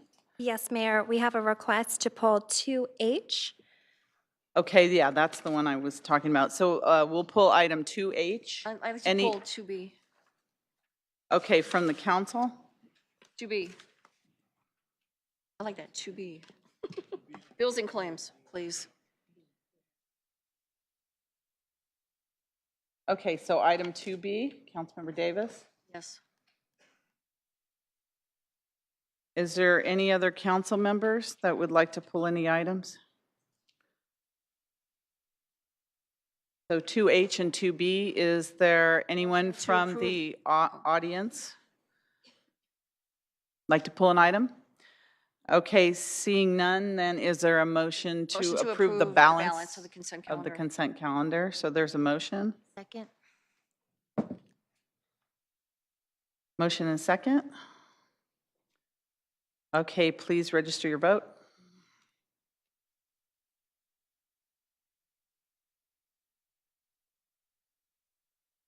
Are we missing one? Mine didn't come up.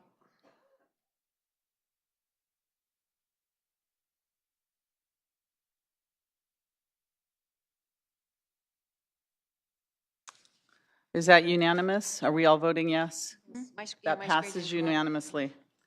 Thank you. Oh, thank you. Oh, there we go. Passes unanimously. Thank you. Okay, so we had the one item that was pulled up, and it's only about a 10-minute item and before public presentations. And that's item 3. No, I'm sorry, item 8. It's 8. And it's introduction of an ordinance establishing district boundaries and sequencing related to implementing by-district elections in Santa Clara, information on voter education for Measure A, and consideration by the City Council of adopting a resolution to endorse Measure A. Just wanted, before staff gets Oh, are started, we the doing- presentation itself is about 10 to 15 minutes, and the discussion is up to you in terms of the length. So would the council like to go to public presentations first? Yes. Yes? Okay, forget everything I just said. All right.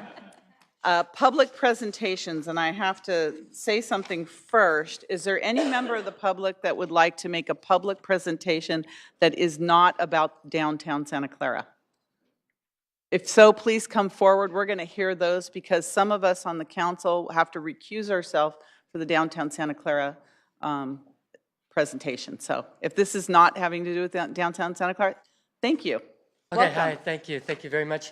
It's a great pleasure to be here. My name is James Orlando Ogle. I'm from Pacific Grove, California, and I came up here to tell you about proportional representation. The Environmentalist Party started promoting in Carmel in 1983, and a lot of people loved our ideas. Clint Eastwood ran for mayor against our candidate, Tim Grady, and now in 1995, a woman wanted to be president of the Environmentalist Party, but the founder said, no, it's going to be a monarchy. His kids will inherit it. So we had an election anyway. And we ended up, well, why not use proportional representation and not just Environmentalist Party, but all parties? And by the way, my campaign for City Council of Santa Cruz in '92, we created a united coalition, all parties working together, Democratic, Peace and Freedom, Environmentalist, Green, Independent, so forth. We got 50% of the total votes, but 0 seats, our coalition. So there was actually 3 factions, the Independents, the Democrats, and the Environmentalists. Only one faction got 100% of the seats. So I thought that's not fair. What about proportional representation? So we called for an election online in 1992. We got 125 presidential candidates, including Ralph Nader, who agreed to be on our ballot. We held the election. The top vote getter was Libertarian Harry Brown. Number 2, Independent Colin Powell. Number 3, New Party, Noam Chomsky. I was excited. I ran for Congress in '93. I stayed with the Environmentalist Party. I was working with the Green Party. Then I go, what the heck? Run for governor. It's 150 signatures with the Green Party. I ran for governor. I'm campaigning online. We created a huge ball of activity. '96, I ran for president with the Free Parliamentary Party because our main candidate, the Pot Party, he got too sick and he couldn't run, so I had to stand in for him.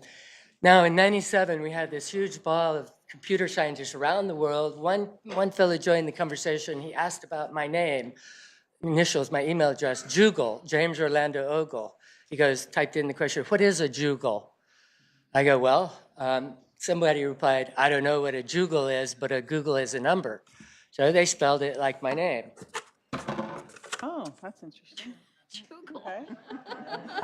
I'm an artist, I'm not a programmer, but these colors represent, the blue and the red for the Democrat and Republicans, green for the Green Party, and guess what purple is for? Libertarian Party. But he didn't really copy the same colors, he put yellow instead. But I thought, hey, that's okay, I'm flattered. So everybody forgot about it. That was like October of '97. I moved up into the mountains for about 10 years, started to see it. Anyway, dug up, I get bragging rights now. But as it turns out, we were using the correct mathematical equation, pure proportional representation. It was developed by a Swiss physicist, Edward Hagenbach Bischoff. And it's only for 2 or more winners simultaneously, never use a single winner. Anyway, my company would just like to drop off our card. I just wanted to say, if you need help with paper ballots, we specialize. I'm very fastest paper ballot counter, and it would really help your project in the future. Thank you. I'll leave my card. Thank you for your If you want to presentation. contact our company, we count votes. Okay, thanks. Thank you very much. Anyone else? Public presentation not related to downtown? Please come forward. Oh, I recognize you. Mr. Kennedy, welcome. Hello and good evening, everyone.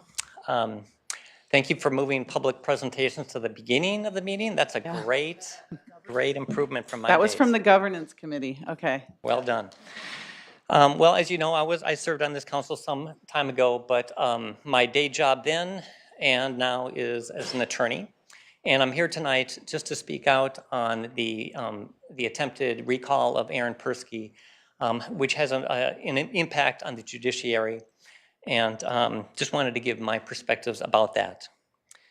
I practice civil law, but the thing I love about our system is that if I'm able to convince a judge that my case is correct based on the facts and the law, I will win that case almost every time. We have a great judiciary, and I think one of the reasons is because it's protected from political pressures. That's not the case in every state. In some states, the election of judges is a very political process, and judges have to make a political calculation when they make any sort of controversial ruling. Luckily, we don't have that. We certainly don't have that in the federal system because judges aren't elected. They have lifetime appointment. In California, in our state system, we do elect judges, but we have never, in my understanding, we've never actually recalled a judge. And by and large, if the judge isn't doing something illegal like taking bribes or whatnot, we leave the judge alone and let him or her decide cases according to their best discretion. The recall election, I believe, is a rollback on that principle. And I hope that when people go to the polls coming up to vote on that recall, they'll take that into consideration. One other point I wanted to make, and for people who are thinking of voting yes, is I don't believe that the recall will, the people who will be impacted by the recall are not the intended targets. The people who will be recalled are those criminals those defendants in criminal court who by and large are people who don't have a lot of money, not a lot of opportunity, and have had difficulty in their lives, perhaps were victims themselves. Those are the people who will be facing our criminal justice system. And if the judge has to do a calculation, well, if the judge is thinking, maybe I'm going to exercise a little leniency here, the judge is now going to have to think about, well, what happens if I do that? And that person commits another crime. I'm now subject to a recall or whatever, and there's no way to defend yourself against that kind of attack. You can't. So I hope that people, even if they believe that the sentence in this case was too light, they will still vote against the recall to preserve judicial independence and also avoid the unintended consequences of what will happen to the defendants in criminal court. Thank you for allowing me to state my opinion tonight. Thank you. Thank you, Mr. Kennedy. All right, anyone else? Please come forward. Hello. Good evening, Mayor, members of the council. I'm Rajiv Batra. I'm your retired city manager. I'm here again to make a little fool of myself. I didn't want to be here, but this is our last opportunity to correct something that I still believe was not done correctly at the last meeting. And since there are no items for reconsideration, I thought I had to speak under public presentation to request you to reconsider item 18-426. Now, I also know I'm supposed to provide some new information besides the one that was presented last time. So what's new? Last time the city attorney presented to you and he addressed the public that he was hired to give sound legal advice to you. That's his job. What he didn't mention was he was also supposed to give a timely legal advice. I wish this advice had been given to you last March and you had denied that. I don't dispute that at all because I had an alternative and you heard my presentation last time. If it had been denied, I would have continued as city employee, straightforward. So that's something new that was not shared last time. Another thing is, as professional, we all work to leave legacy behind. Honest to God, my heart is still here. Anyone who retires from a team, remains, always loyal, and that's how I feel. I had talked to several staff members before. I wanted to come back and share my experience, my knowledge to train people. Someday maybe Tasman Garage was going to be named after me. All those things are down the drain because of this. I understand that. But I wouldn't be here if I didn't feel strongly about it, that I've been wronged. I don't understand, what did I do wrong that you denied it last time? So, with that, I'm humbly requesting you to reconsider. And, three of you, or two of you actually, Councilmember Kolstad was not here, you sided on one side, the other four didn't. I didn't hear a good reason why you sided the other way. I'm not saying do anything unlawful, but it's not a matter of legal issue. It's a matter of what you approve, just stand behind it.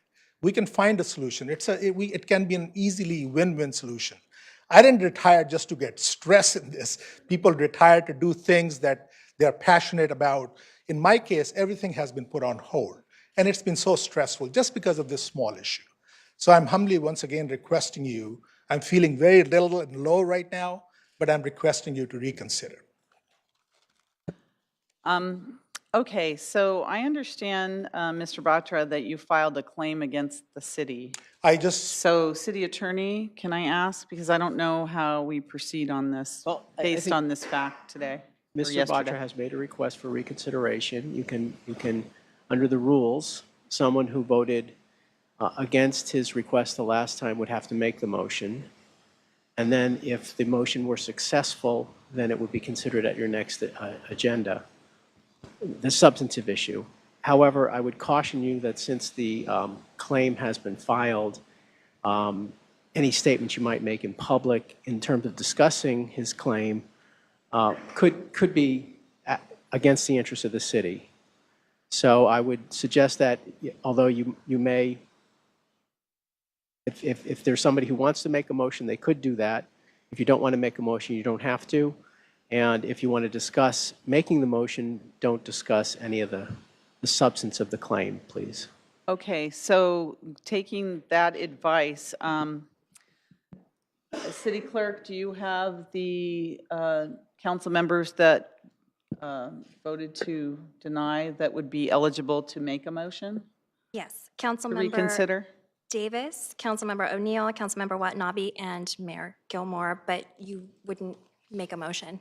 But you Mayor, voted- you were before on the you take prevailing an side. action, you can throw that out if you're reconsidering. That was, no, seriously. I mean, Okay. I'm not looking for any legal action or anything. It's just a matter of fairness. All right, so, so the next step would be whether or not there is a motion from the council members that were named to reconsider this item to be heard at a future date.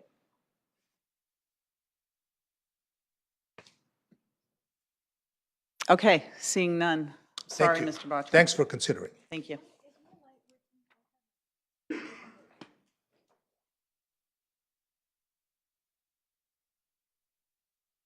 Oh, I have a whole list of public presentations.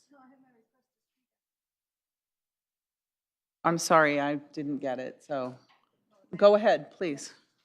And I don't know if Mr. Kennedy is still here, but I did want to compliment him. And I can see the way he Oh, presents. he's still there, yes. The way he presents facts, evidence, and argument, I can see why you probably are an often winner in court. But I applaud your courage for coming here and speaking on that sensitive issue. It is a legal issue, and I think your position is a courageous one. And as far as Mr. Batra goes, unfortunately, I was on the losing side. I supported Mr. Batra, so I can't make the motion to reconsider. All right. Any other public presentations? Please come forward.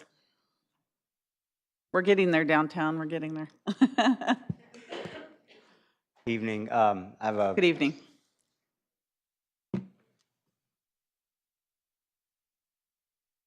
there a prior slide. If you start talking, the time goes, so.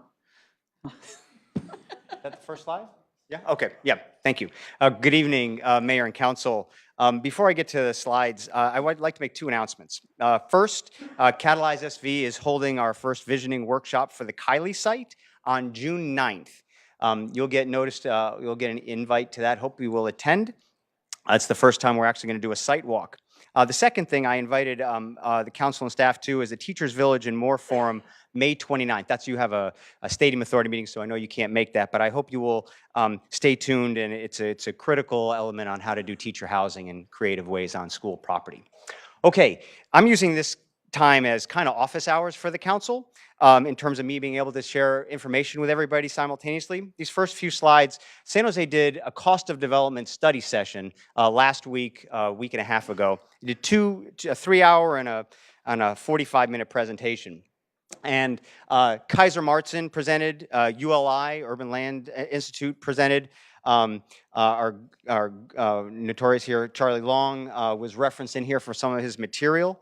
And they talked about a number of things about development and the challenges of development in the valley here in Santa Clara County. Specifically, we're talking about San Jose, but it can easily be applied to other areas. And you can see where some of their study areas were, but obviously it's right on the border of Santa Clara.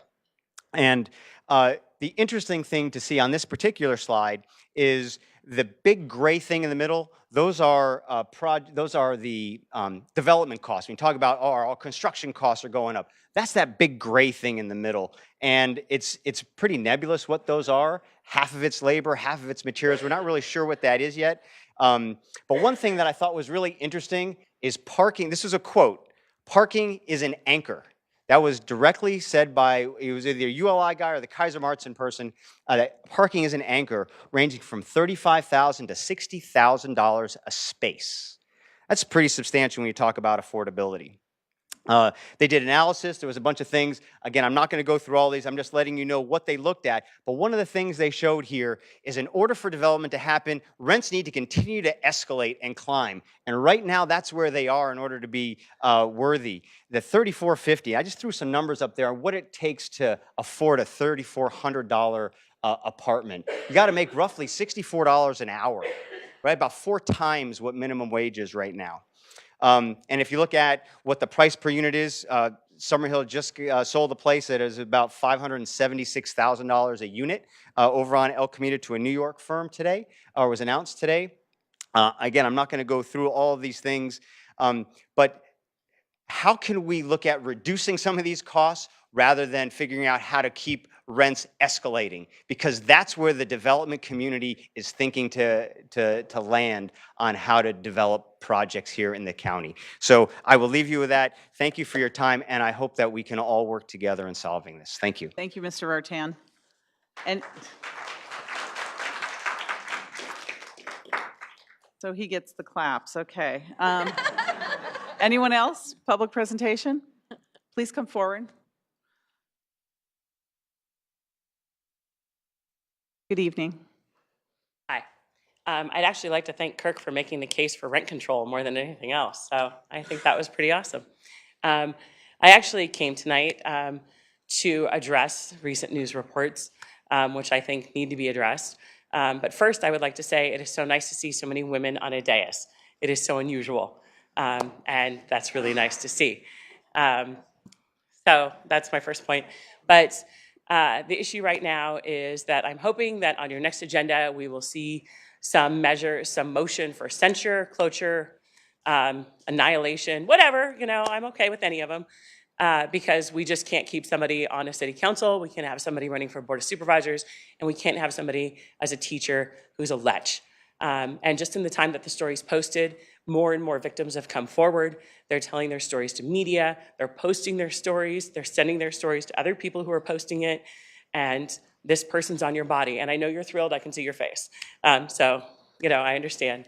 But we really need to, as a community, come together and end his term on this council. We need to end his campaign and end his career as a teacher, because this isn't somebody that we need to have serving our students, working with our students, representing us in any kind of capacity. And just today, from people who were former students coming forward, and then you have other parents who are like, wait a minute, my kid went there too, or so-and-so's kid, and all these panicky phone calls that have gone out, like checking on other kids. I just think that, and that's gonna go on and on as more and more people find out about the story, and we just can't keep having that. And we can't have people wondering, what's gonna happen if they're at an event and he's there, or their kids at school. He's just gotta go. And that's it, and you still need rent control. Thanks. Thank you. I don't really have anything to say on that subject. We take these things very seriously here on the City Council. That's all I have to say. Thank you. Anyone else, please come forward. Welcome. Thank you. I'm here basically for the same thing. Having the news came out today, and I really didn't have anything really prepared, but I just want to bring it to light that although, I shouldn't be surprised that he's not here, but this thing was swept under the rug 8 to 10 years ago, and it's time to air it out. Evil lurks in the darkness, and at some point in time, it's going to come to light, and the time is now.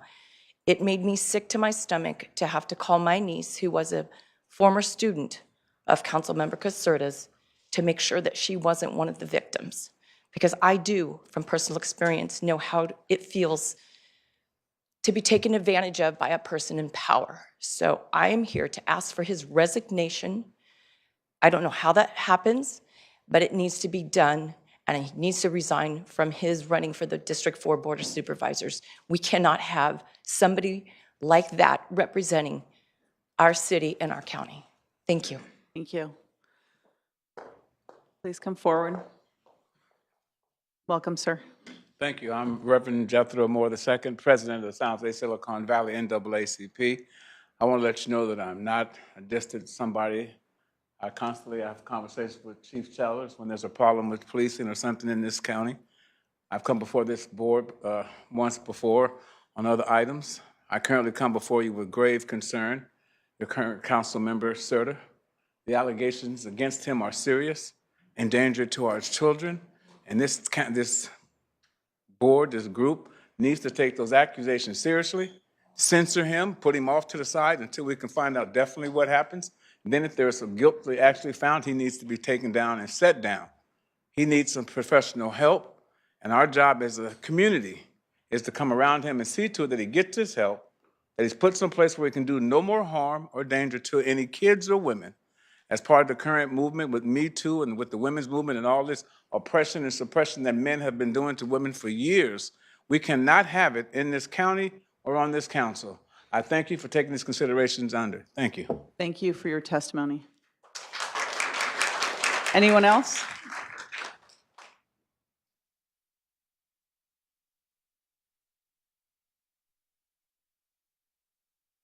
Good evening. Hassam Hagag here. It's very hard to follow those three speakers. I share some of your sentiment, and I wish you well, and I'll continue to cheer from the sidelines. I did want to bring to the council and the community's attention to two very misleading flyers that you're going to be seeing spread around the city in the next coming weeks. They state, vote no on Measure A, voter suppression visualized, and there's another flyer here for their campaign fundraiser reception. I was at the Santa Clara County Democratic Central Committee where I heard and spoke in favor of Measure A as a Santa Claran who was on the committee that recommended it, a very grassroots measure. The similar committee that voted to, or that recommended to put term limits, which we all unanimously, or not unanimously, but very overwhelmingly the city supported. The same or similar committee that put protecting our parks on the last ballot, which was passed with 90% approval. The committee continued its work, and we came with an amazing measure, Measure A. And what I see in these flyers is reminiscent of what we saw in the last election cycle. Pretty, fancy, colorful flyers being pushed by an outside group, mostly people from San Jose, who are trying to tell Santa Clara what's best for them. It reminds me of Blue Pack. It reminds me back when there was a ton of money on fancy, glossy flyers to convince Santa Clarans to bring the stadium. And I don't like other people telling Santa Clara what's best for us. This is a grassroots movement. It passed unanimously in committee. It passed unanimously on council. And quite frankly, the stuff that they're pushing on this flyer and the stuff that I heard them say at that meeting is race baiting. They were saying that Measure A is an attempt to keep the white power structure on the council in Santa Clara. Disgusting, disgusting words. It's extremely misleading. The numbers that they try to show here are handpicked to show that once again, Santa Clara is a racist city. It is not. And they violate the FEPC rules by not stating who paid for the flyers. So many of you may have heard robocalls coming in. I got one. Also reminds me of the last election cycle. Robocalls from people who are telling Santa Clara what's best for us. And these people never came and invested their time to come to the committee. We met 16 times in committee and then 4 other times in the redistricting meetings. They never came to actually offer valuable insight or recommendations or ideas about how to make our proposal better. Rather, they went and sued the city, and they want Measure A to fail so that they can win the lawsuit and walk away with big bucks. And I say no to that, and I encourage everybody to vote yes on Measure A. Thank you. Thank you, Hassan.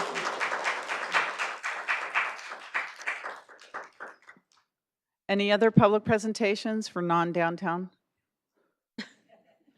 All right, okay.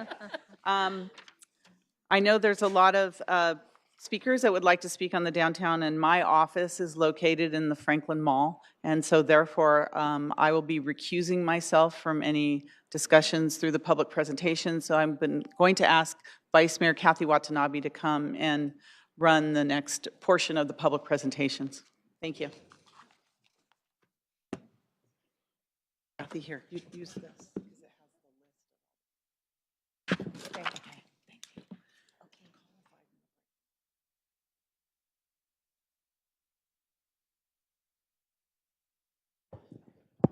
No, Madam Mayor?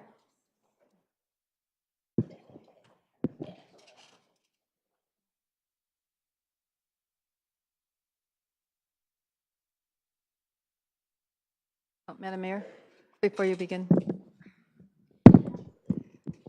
Oh, Madam Mayor, thank you. Councilmember Mahan, you have a statement?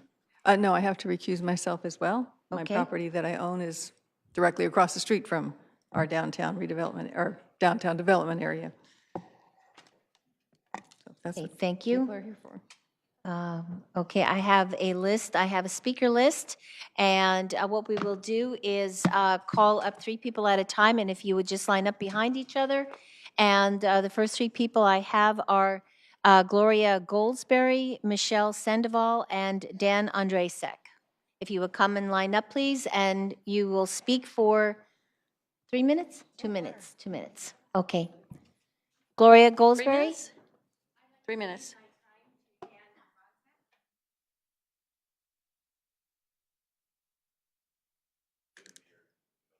Do you have a way to adjust the time to, okay, that, And I'm sorry, Vice Mayor, I Yes. said 2 minutes, but it's 3 minutes because it's public okay, it is public, presentation. that's what, okay, that's why I asked. Okay, public presentation. Okay, Mr. Andresik, if you'd like to, is Michelle Sandoval here? Or, oh, would you like to speak first? I'll be reading books. No, so behind me is Frank Lemon, so I think he may go over a little, so maybe we can, what we tried to do is give a couple cards to. Do we have a lot of speakers, Mr. Andresik? So sure. we really need to be cognizant of the Will do. time and people's, okay. Understood. So, okay. That's so- what we were trying to do. Okay, great. All Okay, right, well, thank you. Thank you, council members, city manager Santana, staff and all. My name is Dan Andresek. I'm co-chair of Reclaiming Our Downtown. And I want to begin, last Thursday night, our founder, Rod Dunham, back there, got up in front of the Historical Landmarks Commission to discuss our efforts to return downtown to Santa Clara, and received a very, very warm welcome, with one exception. One commissioner asked, "Who is underwriting you? You must be getting paid." I find it hard to believe that in this day and age, that anyone would take on this for free. I would like to assure Mr. J.L. Spike Sandifer that Rod nor anybody sitting behind us is doing this for money. They're doing it for the love of this city, our hometown. We're righting a terrible wrong that has been done to all of us. This is a message for those behind me, and thank you all for showing, by the way, our core. Those sitting in front of us has been nothing but supportive. The council members, city manager Santana, Manuel, Andrew, staff, they've been available at a drop of a needle. They've had incredible ideas, and we just really appreciate it. This is really a good news Santa Clara story for once. This year we've seen our membership triple, but what's truly amazing is the unification of very different citizens, and thousands of them, and multiple other groups around downtown that from what I understand, previously were kind of quarreling about downtown. I understand Mr. Standifer's confusion. There's been 50 years of bickering about what to do with downtown and why it was killed. We're done looking back. Together, we are looking forward to a unique, architecturally significant, and economically viable downtown. but Santa Clarans want it now. Our polling shows this. Our group is not in any competition with City Place, and that's the first time I've ever said those two words in this place.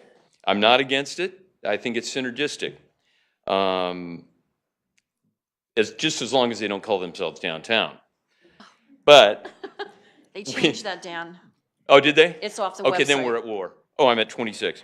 But we're not willing to wait for City Place to start the development of the original downtown. We have the combined talent to get this done in parallel. Our group is here for city management and to assist in this task. We have put 22 months together, done our homework, met those who have succeeded in returning their downtowns to their cities, and it's time to move this forward.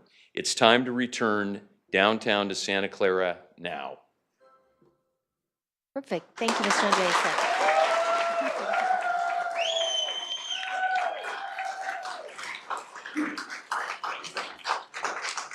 Mr. Lemon, then we have Connie Costa and Anna Vargas Smith. Thank you, Assistant Mayor Watanabe, and thank you, council members, City Manager Santana, city staff, and members of the public for hearing us. I'm personally, and my wife Ruth and I are personally 26-year residents of Santa Clara, which makes us youngins by some standards. But we're really enthusiastic about the possibility of looking at what the city can do with our downtown, our historic downtown, and we'd like to see good things come out of that. For almost 2 years, volunteer members of Reclaiming Our Downtown, as Dan said, we're almost 3,000 in number now, have spent hundreds of hours of discussing, surveying, and talking to the public and among ourselves about what could be done. 4 out of 5 Santa Clarans seem to want the original downtown rebuilt and consider it a top priority. And by that, I don't necessarily mean an exact duplication, but a place where we can go to enjoy some time as a community, a destination which has attractive features, and something that we can make distinctively Santa Clara. So we don't want just a hodgepodge series of projects. We want something that's coordinated and artistically done. We have unity, as Dan indicated, among very diverse peoples in the group around the 5 visions of the group. And I'm not going to go into those now. I don't have time. They may be discussed later, or we can make them available for those interested. We've established a sense of unity with many city officials, various people in the community. Even the Congressman Ro Khanna has expressed interest in the idea. So we're excited about that. And there's been extensive research done by Rod and Dan and others. They've spoken with planners and architects and city managers from New York to California. And they're to be commended for this because, as he said, it's all on his dime. He's not taking payment from anybody. He's doing it for the love of the idea. They've seen what works and what doesn't. So the key thing I'm trying to make, the key point I'm trying to make here is we have access to great information and great resources about how to do it right. It's exciting. On a personal note, I think we're at a historical moment where we can do something with that area downtown that has never really been that attractive to most anybody except the college students who are nearby. My wife and I have enjoyed going to Campbell downtown, Palo Alto downtown, Mountain View downtown, Saratoga downtown, and we would love to be able to go to Santa Clara downtown. Thank you.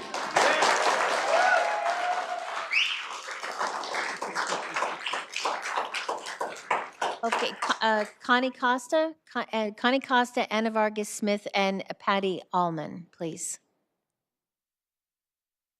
Okay. I'm going to donate my time. Mary, that's perfectly fine. Mary, this stage is yours. Yes, you're Mary Grizz. Well, Or Anna. or Anna. Who are you allocating your time to? Okay, thank you. Right. Hi, everyone. Vice President Watanabe and Council. My name is Anna Vargas Smith, and tonight I want to talk about best practices. The points that I will share today are based on the studies and speaking to those cities that have successful downtowns and even those that failed. But I want to start first with the idea of a master plan. Basically, when you design a house, you begin with a family's plan of exactly how you want to live. How do people want to feel when they first walk in? How is that house going to interact with your family on a Sunday night? How will it greet your guests on holidays? Is it welcoming? What will the central features of that home be? What is the flow through that house? How will the noise in the living room affect those sleeping in the bedrooms? Questions like that come to mind. Just as you do not begin building the hallways of your house first without having a master plan, nothing in our downtown should start without a complete, precise plan. Having said that, we applaud city management for working on the next steps for a downtown master plan. We also want to make sure that the community is involved in this planning process and incorporate some proven best practices of other cities as well, such as a downtown precise plan that combines strategically retooled city regulations, supportive infrastructure, and placemaking that works in synergy to attract private investors. All experts that we've interviewed have said a precise plan is best hammered out through a community task force. We recommend the task force be comprised of at least one member of Reclaiming, the Old Quad, local merchants, city management, SCU executives, SCU students, citizens, with no more than about 10 representatives. Other cities have also shown that task force should be a key point in choosing the correct urban planner during that RFP process. Lastly, and respectfully, we ask for urban financial expert to verify that this makes sense for the citizens, the city, and the developers alike. We are ready to begin now. This will require some money to get started, and I believe that is part of the agenda today, but we would like to have a very serious conversation about the allocation of resources to begin this process in our next meeting with you. It is our goal to start the task force with a precise plan by 2019. We're here, we are ready. Thank you all very much. Thank you, Anna.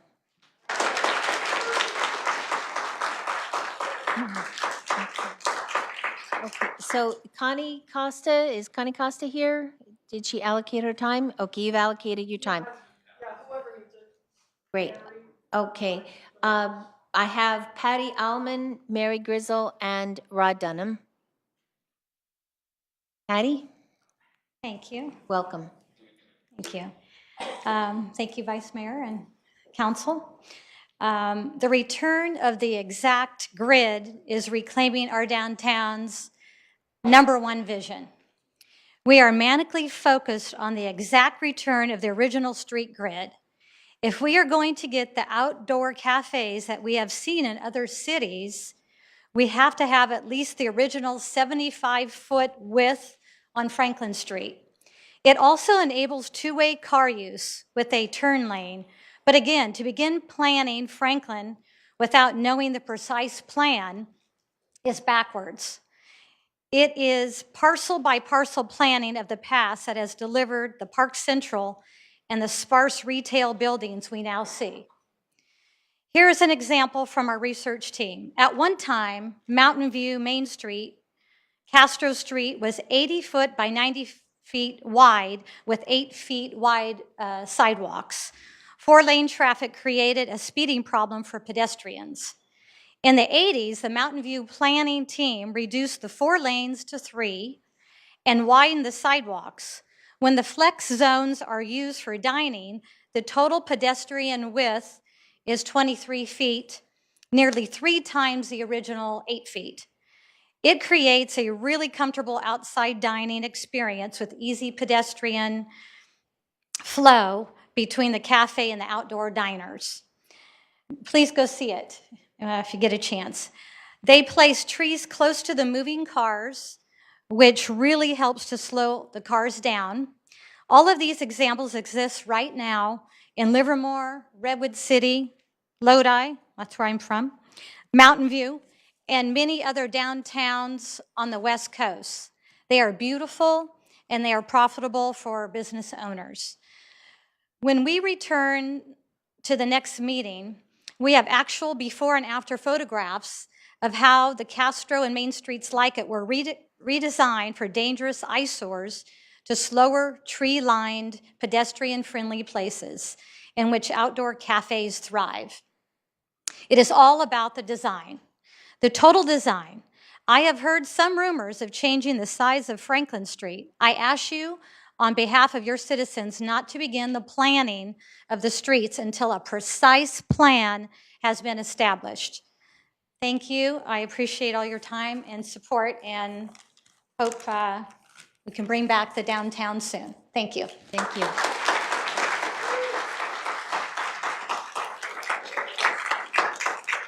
Mary, if you'd like to.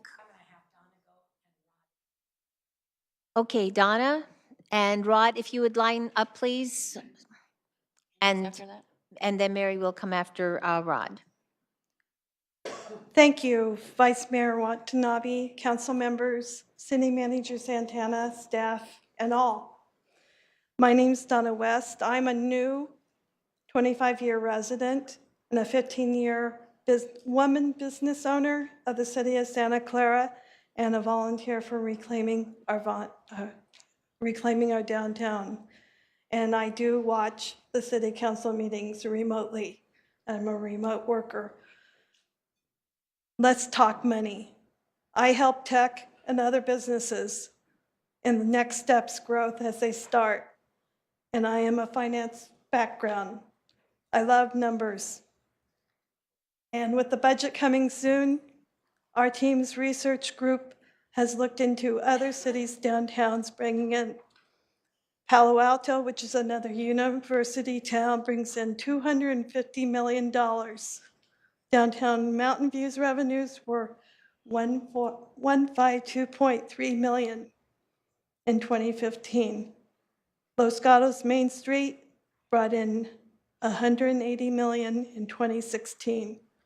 And Campbell, which is exactly half the size of the destroyed Santa Clara downtown, if Franklin Street is returned to us in full, brought in $80 million. This would mean our, excuse me, this would mean our downtown would comfortably exceed $120 million in retail revenues based on a very liberal target located, and we've got 9,000 students located yards away from our downtown. Let's say 120 a year. I've done the calculations. If you multiply this amount by 52 years that we've had a destroyed downtown, you would have $6.24 billion, that's with a B, that our downtown would have received revenues. Aside from the embarrassment of a parking lot in our downtown, we simply can't afford to wait any longer. Let's get this started yesterday. We're here to help you. Thank you, Donna.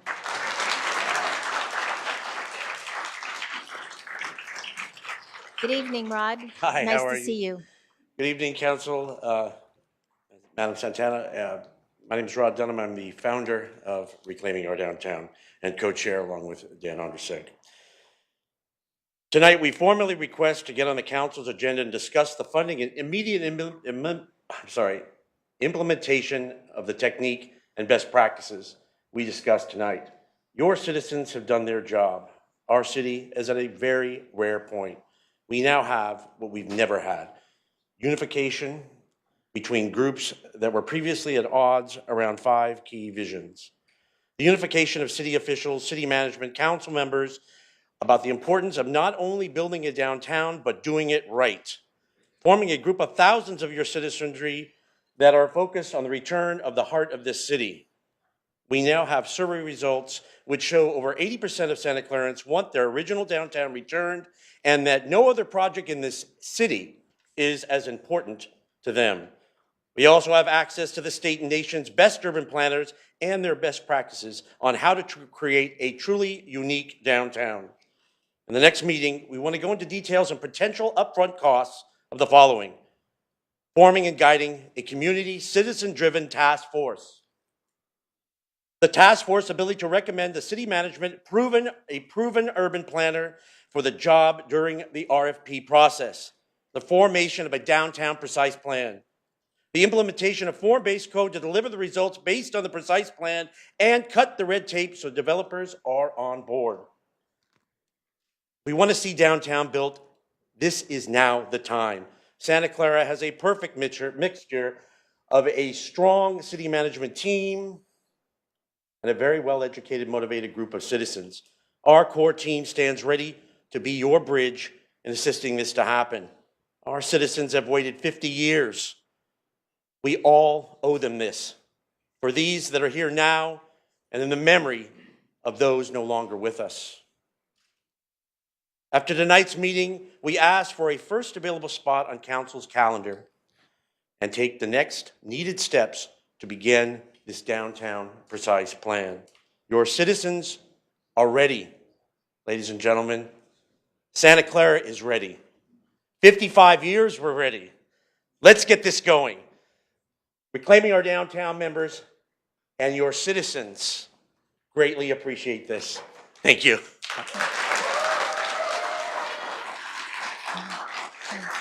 Mary?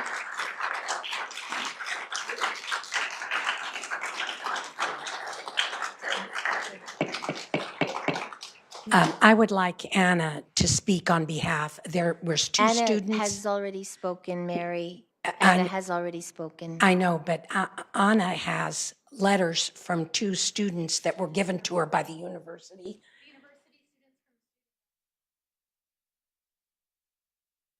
And they couldn't go. So could we give it to somebody else to read? Maybe the lady on the end who, would you like to speak? Would you like to read the letters, please? Thank you.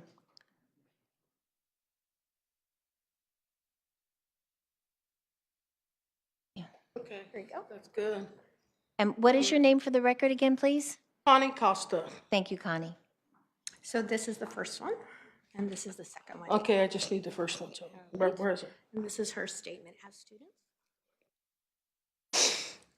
As students at Santa Clara University, we're excited for the potential possibilities of a downtown. Many students would love to see more restaurants within walking distance of campus. Many students enjoy aspects of the El Camino, Coleman, and Santana Row shopping centers that are slightly too far to walk, and not every student has a car. Similarly, students would like some sort of drugstore, like a CVS or a Walgreens within walking distance, because the only place to pick up products close to campus is Safeway. Students would also like to see some entertainment options like theaters, roller rinks, bowling alleys that provide students with activities. In terms of how students currently use downtown, older students have the options of going to the bars or to Tapland. Then the occasional trip to the farmer's market or to the post office. Not all students feel that by bringing this sort of life within minutes of campus can greatly enhance our experience as students in Santa Clara. Thank you. Her name is Taylor Key, Neighborhood Ambassador, BS in Political Science, Ethnic Studies, and a minor in Environmental Studies. Thank you very much, Connie. I'm glad you told me her name because I had her on the list of speakers, so we can just take Taylor Key off the list of speakers. Did you say there were two letters or one letter? Wonderful. Okay, and you are? Hi, I'm Michelle Sandoval, and I'm going to be reading Elena Ratting's letter. Great, thank you.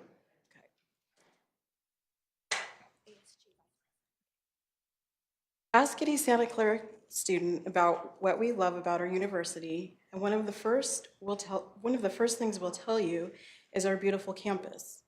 However, as much as students love the campus, they often complain that there is not much to do in the surrounding area. Students are looking to go off campus to eat, run errands, take study breaks, and enjoy time with peers. This is especially true for underclassmen who do not have cars and would like to be able to do more within walking distance. Students are interested in more restaurants, cafes, places to run errands like CVS, and things to do at night, such as bars and a movie theater. And again, this is from Elena Ratting, who is the ASG Vice President for Community Development with the BS in Political Science and BA in Communication at Santa Clara University. And she's part of the class of 2018. Thank you very much, Ms. Sandoval.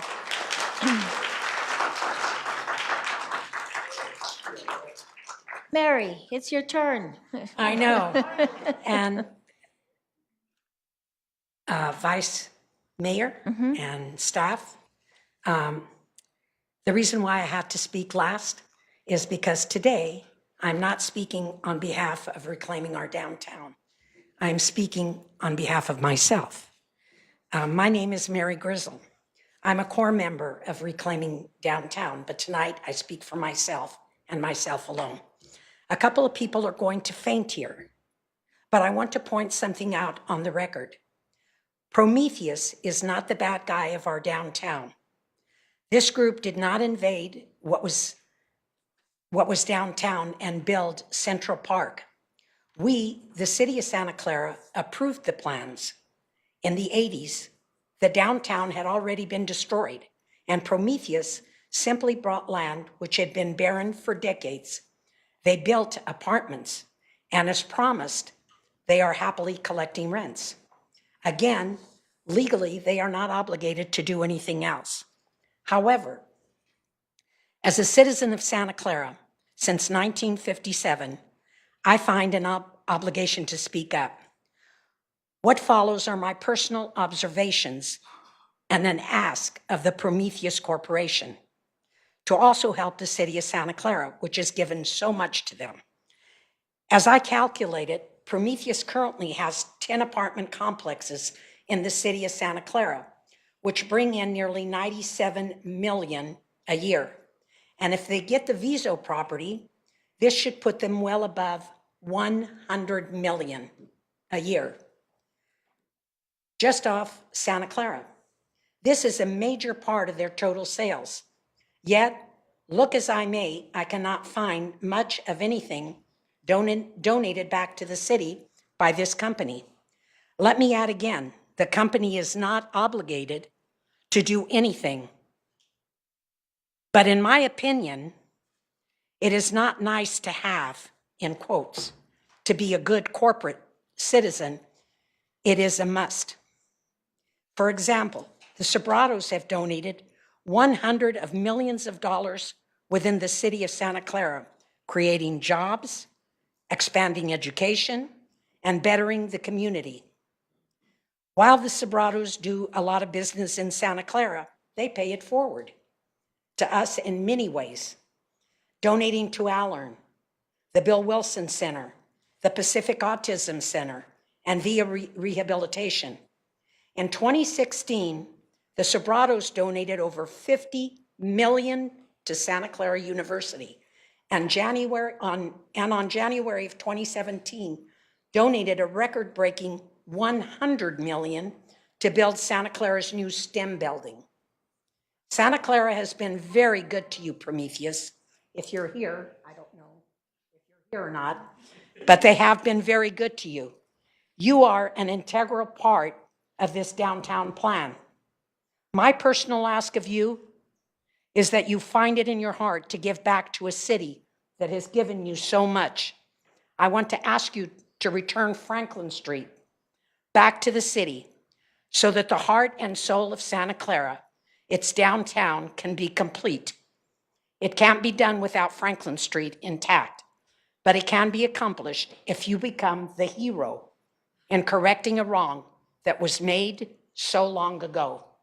And furthermore, this is the end of my speech, but I have just a simple thing to add. My grandson, I brought my grandson in here tonight so you can see where my passion lies. And my passion lies in being alive to take him at least once to get an ice cream cone. Thank you, Mary. Okay, yes, I saw your grandson. Okay. Um,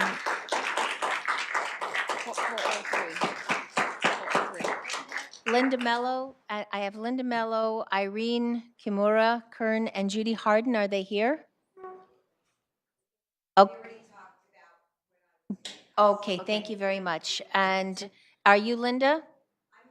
Okay. Irene, would you like to speak if you're here? If, You gave her time. thank you. Okay, Judy Harden?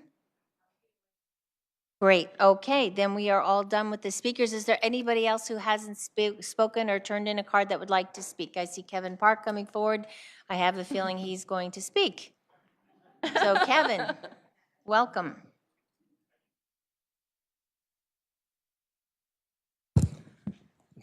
Council, nice to be here. I'd like to kind of reiterate that, which is I'm Kevin Park. I'm a resident of the city, nobody special. I'm not part of Reclaiming Downtown. I know several of the people that are part of the group, but I'm not part of that. But I like to echo that thought and their sentiments, which is we need a downtown. We need a place for some, for people to go. I need a place for me to go.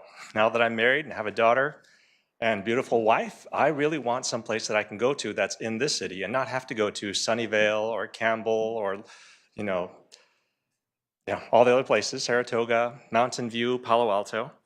I will say the same thing about Prometheus. Prometheus is a business. I mean, it's certainly not our neighbors, and I've gone through so many issues with Prometheus, with Mansion Grove, with 900 Kiley, and Prometheus has not given a single thing to the residents, and I would like to see Prometheus be part and partner to Santa Clara, not just a business within Santa Clara.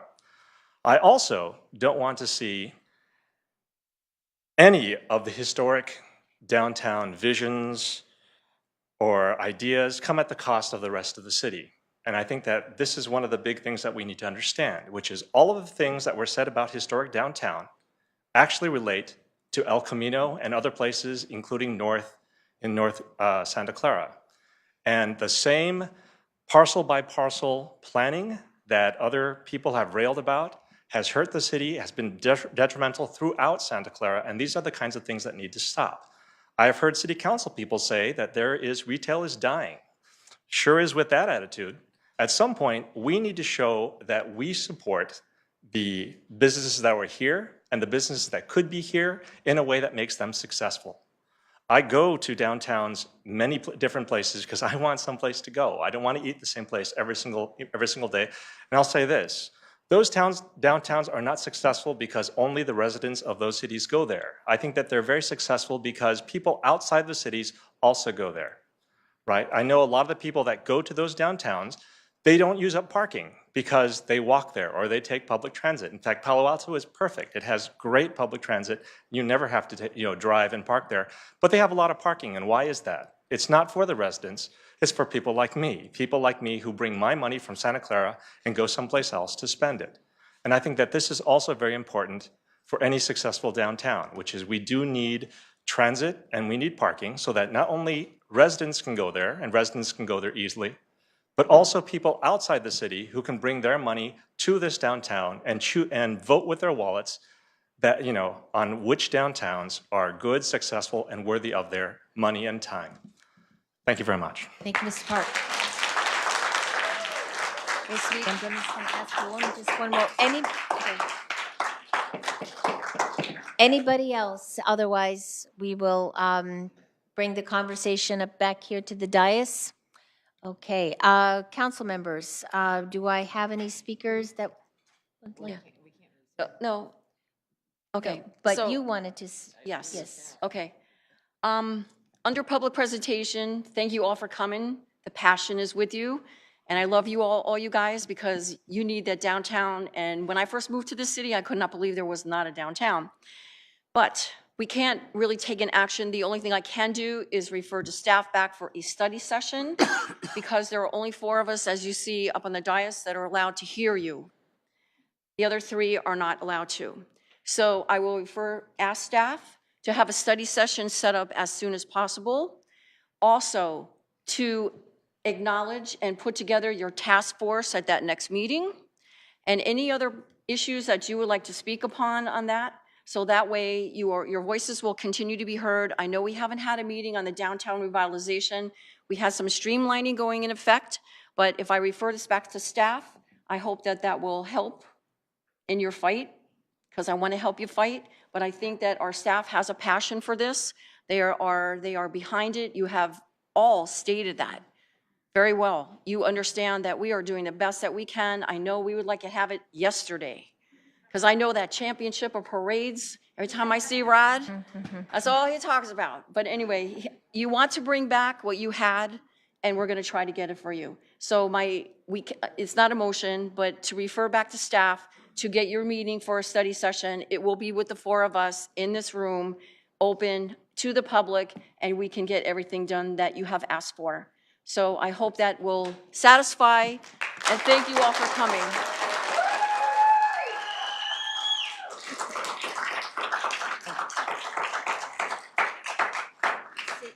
City Manager? So I just wanted to put out some information.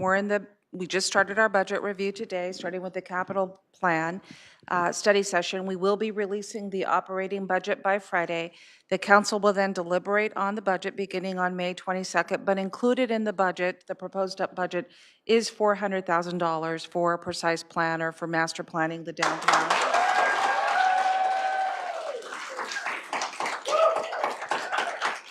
And I'd like to just suggest that the council go through the process of deliberating on the budget, taking action, and then from there, we can implement with a budget the study session and get ourselves organized. Thank you, City Manager. Thank you, everybody. You've all done some great presentations this evening. Please, keep everything, the master plan. I've heard a lot of wonderful ideas tonight. Please save them and use them going forward. And we look forward to the study session whenever it's set. And we look forward to seeing you again and continuing this process. We all of us here believe in the downtown. I mean, I think all four of us attended all the community meetings. And so we know how important this is to you. I think all of us are a part of your Reclaiming Our Downtown Facebook page. I put comments out there every once in a while. I mean, we're following you. We know what's going on, and we know how important it is. There are some very important stakeholders in the city that want to be a part of this too, including the university. So please don't give up. I mean, from somebody who worked on a library for 7 years, I mean, you don't give up. I'm not saying we're talking 7 years, but the important thing is that everything takes time and it takes patience, but at the end, and of course, enthusiasm is very important too. But please, hang in there. We're behind you. We support you. We understand how important this is. So we look forward to seeing you again, and we'll share the date when that study session is set. So thank you again for your time and passion this evening.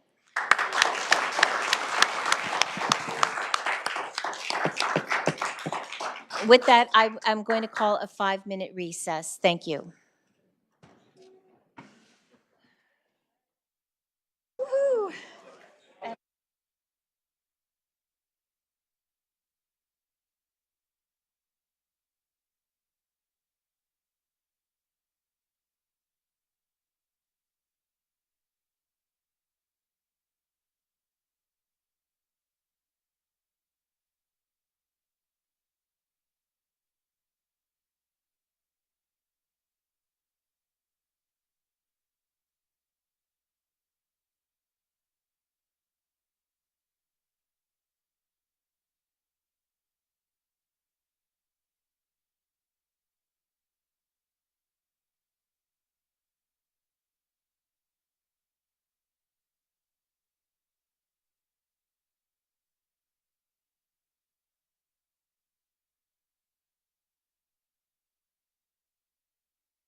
Bang again.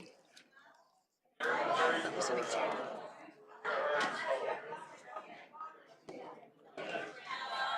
you. City Clerk, are you ready? Okay. City Manager, are you ready? Consent items pulled. Consent. Yeah, we're going to start with 2B and then 2H. I'm going to call the meeting back to order, please.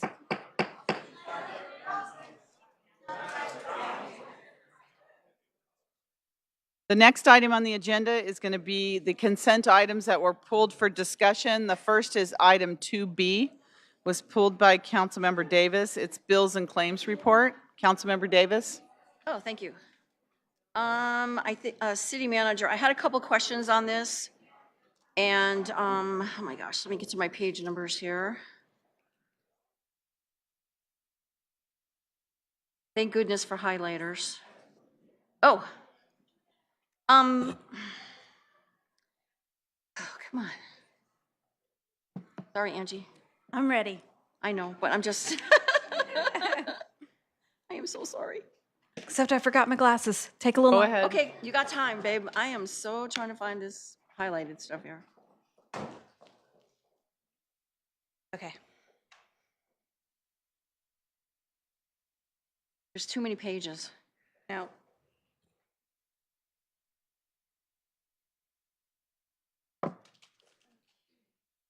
$45.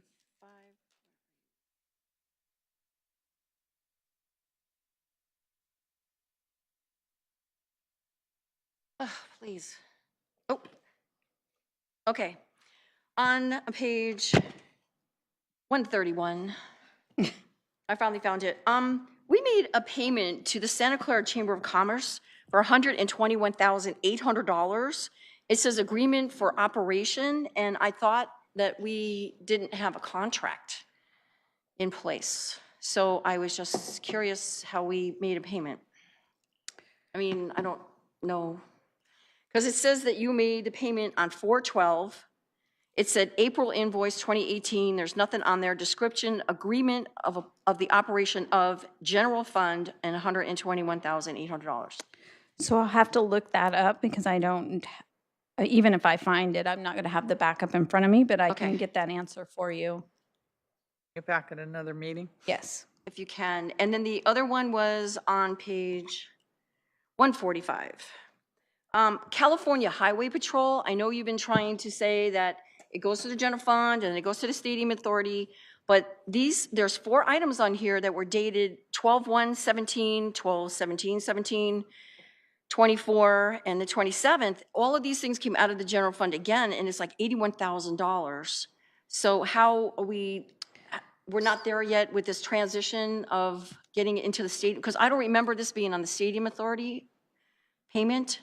That's When we correct. go through that bills and claims, this one was not there, and so that's why I'm wondering, why is this, did it come late? Were we invoiced late, or? So we have been invoiced late with a lot of the outside agencies. We've been having to actually request the invoices.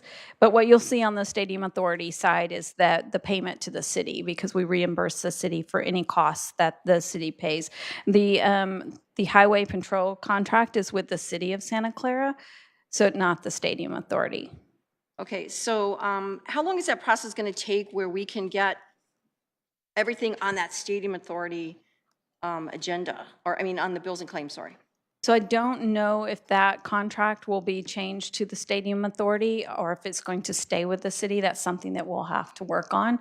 If it was directly with the Stadium Authority, Manco would pay it on behalf, against the event. But the way it is set up now, the contract is actually with the city of Santa Clara. So that's why it's showing up here. And then when we reimburse the city from the Stadium Authority. We'll actually present an option tonight for the council to consider, or the board to consider, as part of the college football item. Okay, and then there was one other, oh my gosh, there was one other one, which was, it said that it was an NFL event, but I believe it was the Mexico game. And it was from the sheriff's department, and they charged us for like $1,000. I can't find it right now. and that was like another one. So it said non-NFL event, and it was in March. We did not have an NFL event in March. So it was probably one of those where I said we've been billed late, and we've been having to ask. There's several like that we have had to ask the outside agencies to actually provide invoices so that we can pay them. Especially with the fiscal year of the Stadium Authority, we would like it to be by March. So that may be why you see it in March, but it's probably for the previous month. Okay, so so you did say that we're getting to the point where all of this stuff will come off of this and into the Stadium Authority, so that all that money is clear. Because that's the only thing that bothers me, is that we're trying to get, I know, this thing all transitioned, and we have Granicus, but just my concern is that when people look at this outside, they go, how come this isn't done, and why is this? And it's very confusing because we have this audit system hopefully in place, and we're trying to do the best that we can, but when this is put to the public, I mean, they're going to question this time and time again. And when I saw that it was like 2017, and they sent us a bill for $81,000, I mean, I was like, wow. So that was my big concern. And then the other one with the Sheriff's Department, I guess, it said EOD, I didn't even know what it was, so like EOD special something or other, and it was like $1,000, but it was not an NFL event. So I just want to make sure that they're careful to separate these NFL, non-NFL things that we've got going in our city. I know it's hard to do, but thanks. Okay. Thanks so much, Angie. Thank you. So is there a motion to approve the bills and claims with your question to be brought back, that item?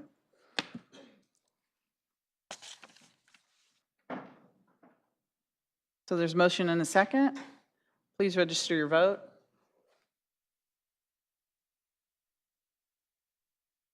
Mine's not coming up. Thank you for voting for me. That's approved unanimously. Yeah. Okay, the next item pulled is item 2H, which is action on a purchase and sale agreement with Jamestown Realty Company, LLC, and other documents as necessary related to the sale of north-south parking parcel located at 4911 Great America Parkway. City Clerk, was there a card on that? Yes, Mayor. Kirk Vartan. Kirk Vartan, thank you. Already on.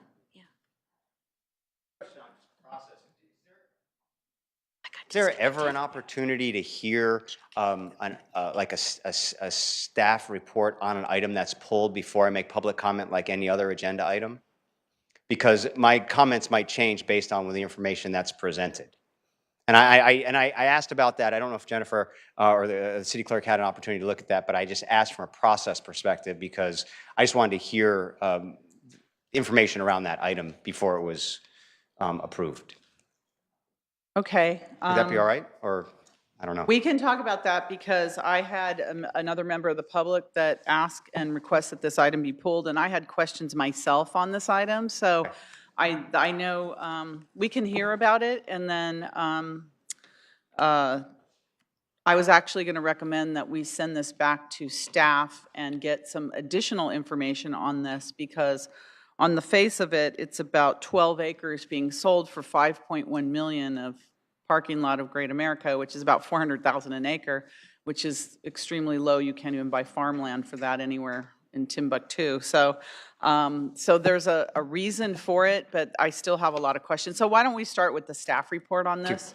So thank you for bringing that up. Ms. Shikata.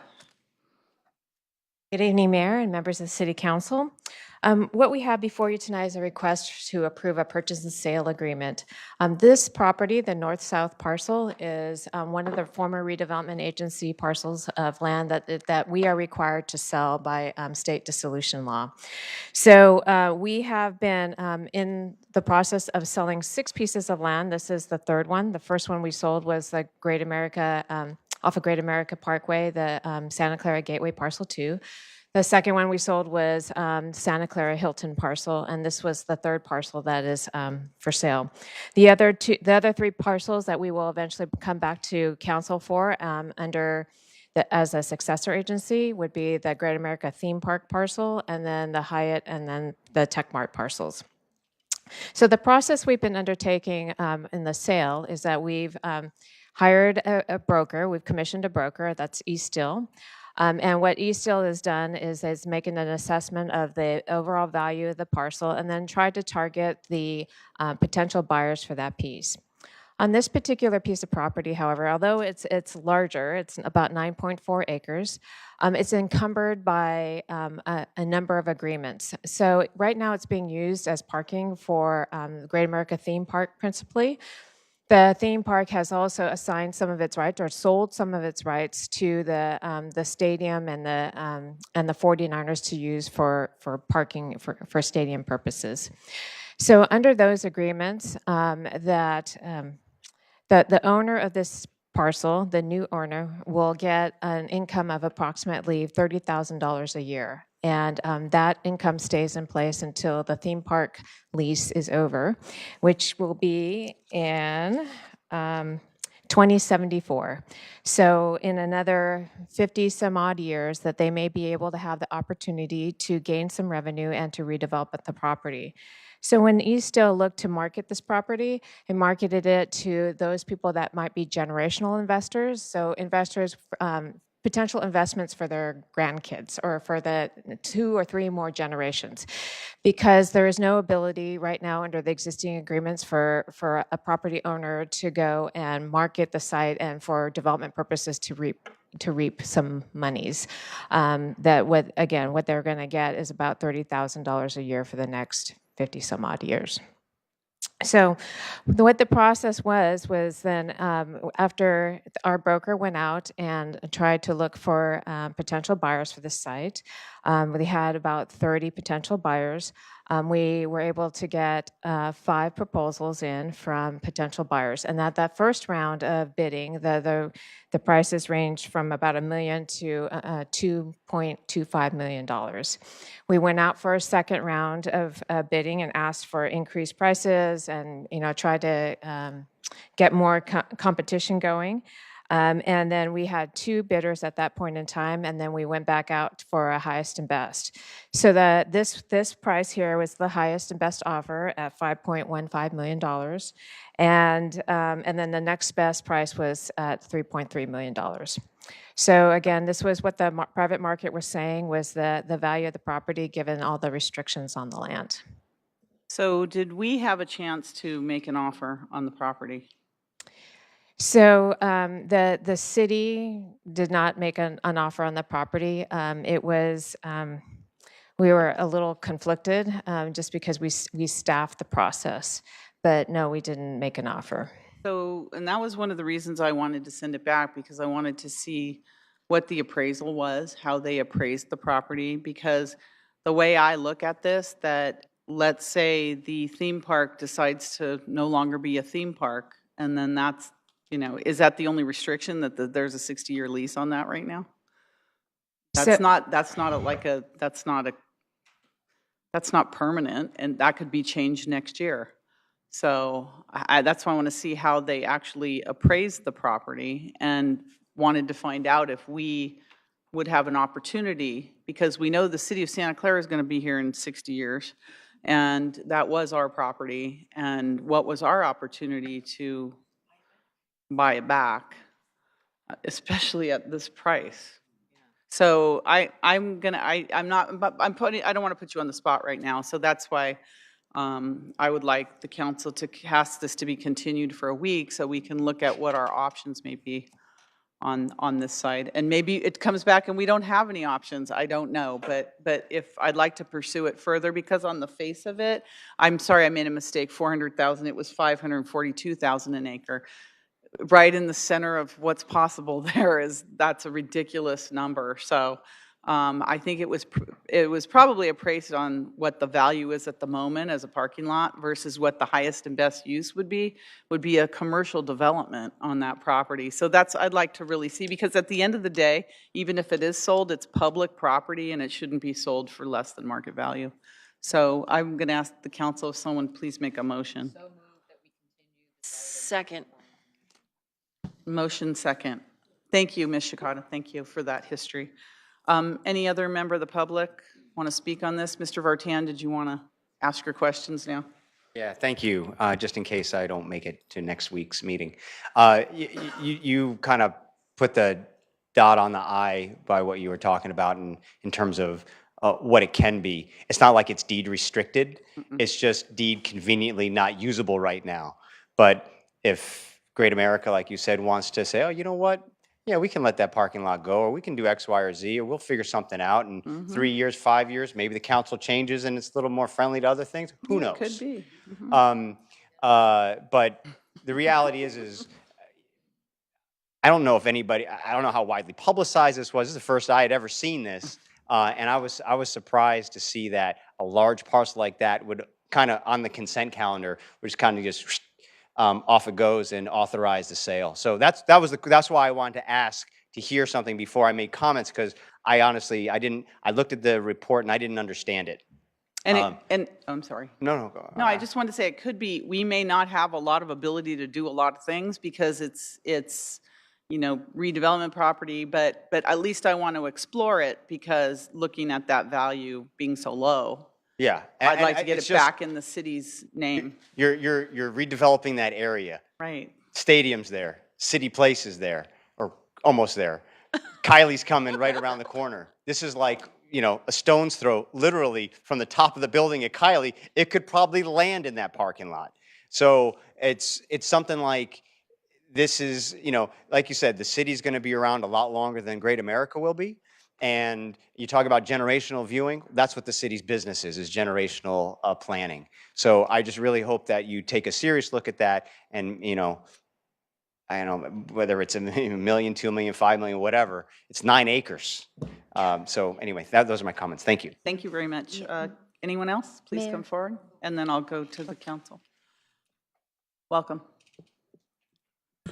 Maybe the city, this is Hassan Hagag again, maybe the city, due to conflict of interest, can't buy it, but I'll tell you what, at that price, I'll collect a few friends and pool money together and buy it myself and sell it back to the city for a profit. So if you guys need that, let me know and I'll do it.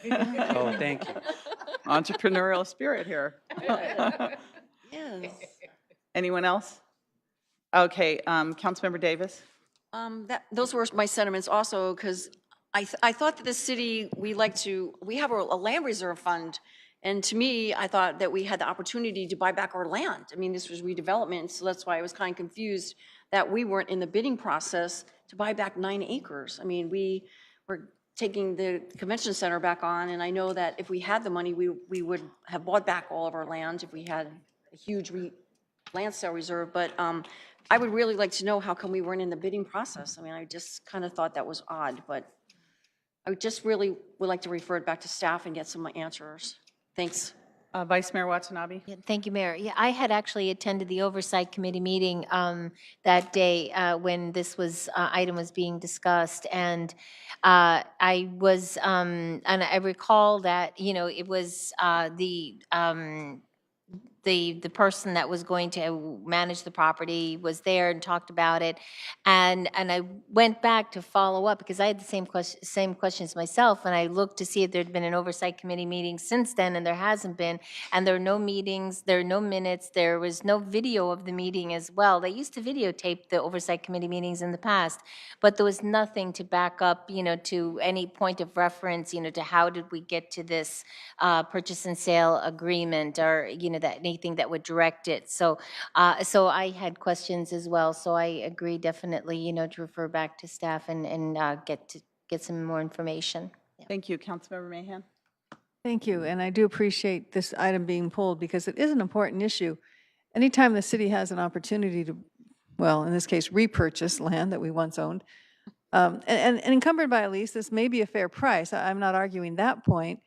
But it's just that I would certainly like to see the city repurchase that property because, like you say, 60 years in the future, we couldn't have predicted 60 years ago what this land would be used for and worth and what we would be looking at developing in that area 60 years from now. And it probably won't be 60 years from now. Great America has always been a good partner with us. So if the land were to be developed, with Great America in the future, I think it would just be certainly beneficial to the city. So with the idea that we're referring it back to staff to look at that issue, I certainly am in favor of that. Thank you. Any others on the council? Okay, there's a motion to continue this. And and that's including the referral back to And staff. referral, Yeah. continue with referral back to staff for looking at our options on this property. All right, please register your vote. And that passes unanimously. Thank you. And there's no other consent items pulled for discussion, so we're going to move now item 8 forward. And this is the item, the introduction of an ordinance establishing district boundaries and sequencing related to implementing by district elections in Santa Clara, information on voter education for Measure A, and consideration by the City Council of adopting a resolution to endorse Measure A. Thank you, Mayor. Thank And you. City Council, Nadine Nader, Assistant City Manager. Before we begin our formal presentation this evening, I wanted to take the opportunity to introduce our ad hoc districting committee who are here this evening, Chair Ikezi, and committee members Ricosa and Estrada. I want to thank them for their Thank you. service on this committee. Yes, thank you all for, you had a lot of meetings. Thank you. I also wanted to take a moment to thank the project team, Jennifer Yamaguma, Diana Fazeli, who couldn't make it here this evening, our Deputy City Attorney, Elaine Costello from Management Partners, and then Dr. Jean Gobele, and you'll hear from her later this evening. But we were on a very tight timeline, and they were very attentive, so thank you.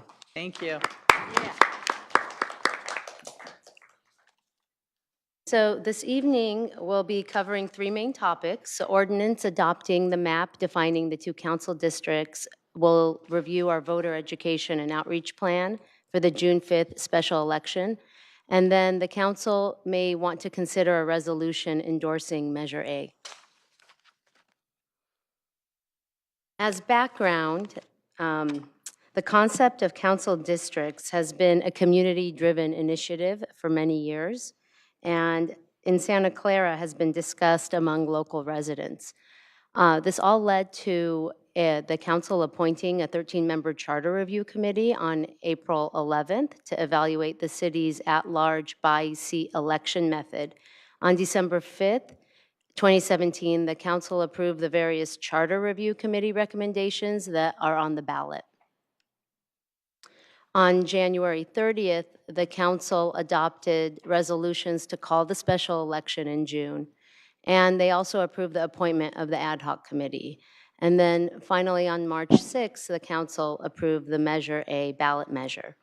The city attorney is going to review some statutory requirements, and also then we'll hand it off to Dr. Gobele. Thank you. As you recall, this process was began with the Charter Review Committee, and it was the Charter Review Committee that brought forward this idea of having districts. They specifically rejected the idea of 6 districts because they did not feel that as a charter city, this city should go that way. They didn't feel it was the right solution for Santa Clara. And so once we decided that we were going to have districts, we decided as a charter city, even though we're not technically subject to all of the relevant provisions of state law, we decided to follow those provisions anyway. And in so doing, we held 4 public hearings. This council decided that it would be the role of the committee, the ad hoc committee, comprised of 3 members of the community, to listen to the public and receive the public input. Their role was, in fact, to hear the public and to express the public's opinion about how these districts should be drawn.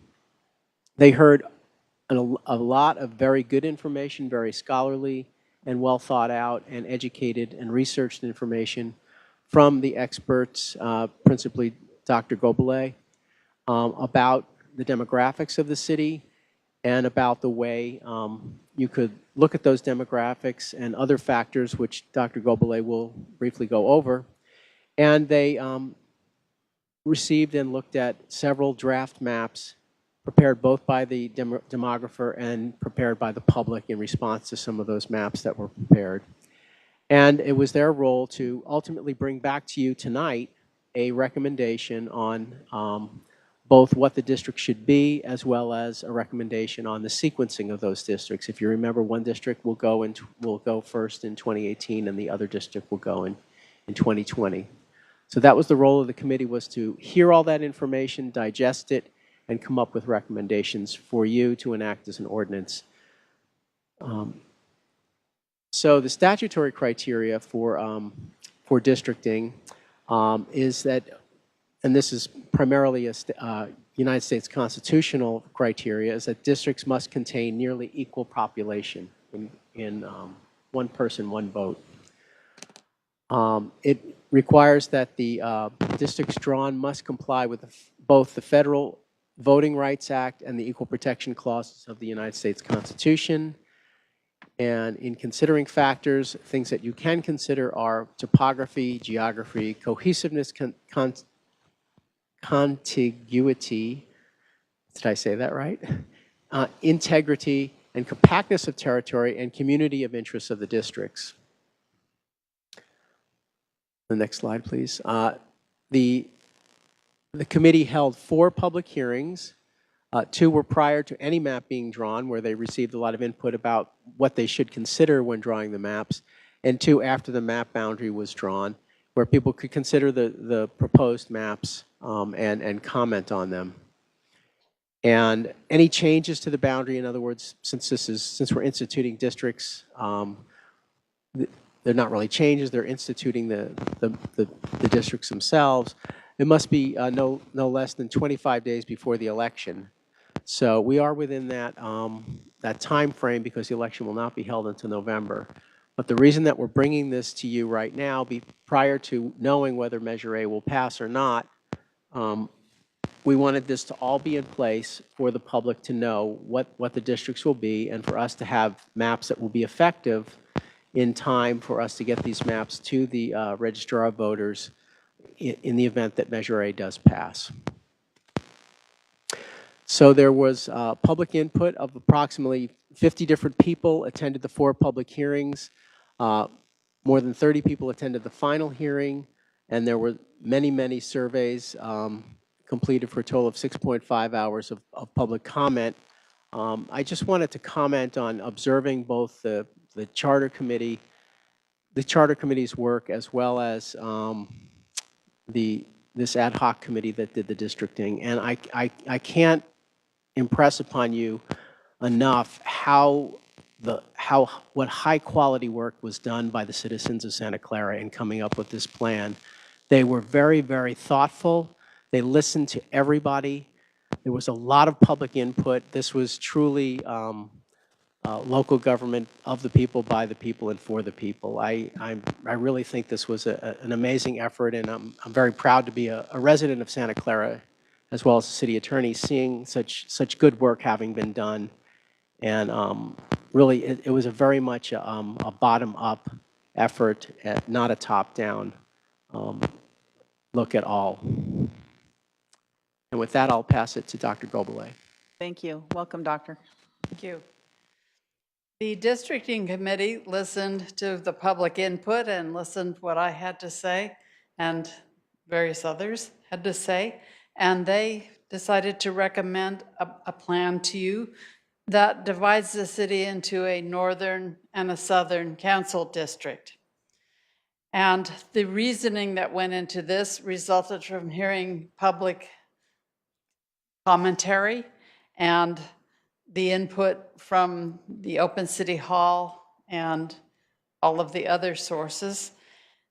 The reasons given for having a northern and a southern council district, including the fact that the northern part of the city has Levi Stadium, Great America, Mission College, and other large projects, and has different needs from the southern part of the city.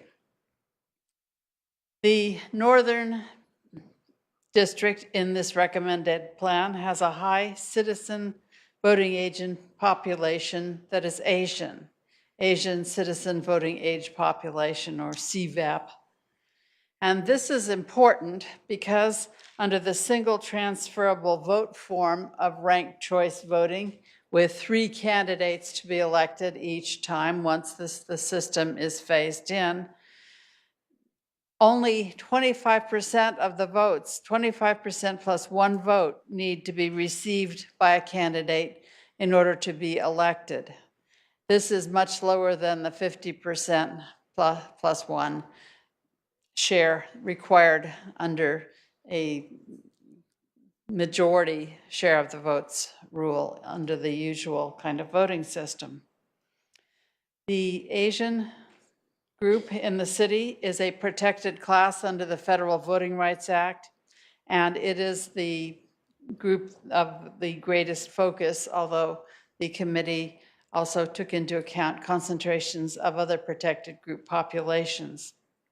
So this 25% plus 1 person share of the votes is all that's required to elect a member from a council district. And the Northern Council District would have 37% of the eligible voters, or CVAP, of estimated to be Asian. So that's a very comfortable majority. I mean, a comfortable share, way above the 25% guideline. Here is the map on the left. That's a map that if you see it on a computer screen, you can zoom in and read street names and see lots more detail than you can when projected, even this size. And on the right is a map that your city GIS people created, overlaying the districts on a satellite view. I believe there's a copy of the map posted in the library, or probably both libraries, and I don't know where else in the city. I sort of thought there might be a copy here, but I guess not, somewhere else. We got a big map over there. Yeah. Almost the same. It's the a El map. Camino. You can see the El Camino. It's a map, yes. Yes, it's easy to identify this boundary. And The map is posted outside of the city clerk's office for viewing by the public. Okay, thank you. thank you, I'm sorry, I'm not tuned into everything that's going on here, I apologize. This map does follow legal districting criteria that Brian mentioned a moment ago. The population is balanced using both 2010 census counts and estimates that we made of post-2010 population growth from new housing. The new housing has not been distributed evenly across the city since 2010, and more of it actually was built and occupied in the southern part of the city. But we estimate that after Census 2020, population counts are available, there's a fairly good chance the city will not need to realign its boundary between council districts. This is no guarantee, but I think that there's a fairly good chance that this would not be required. The city will need to have someone reevaluate whether there still is population balance, but we've given it our best shot to make it not necessary to tweak the line at all. This map does not divide areas with Asian, Hispanic, and Filipino population concentrations. Those are the protected groups mentioned a little while ago. And then again, Asians in District 2, the north, have an estimated 30% of those eligible to vote, the citizen voting age population. In addition, and I'm going to skip to the second bullet here, in the 2016 presidential election, we reviewed the data and estimated that 25% of those who voted in the proposed northern district of the city had Asian surnames. So that again would meet the 25% standard. The map does not split election precincts. And perhaps one of the most appealing things about this map is the first bullet point. The map has a very simple boundary. Starting at the eastern boundary of the city, the line runs east along the center line of El Camino Real.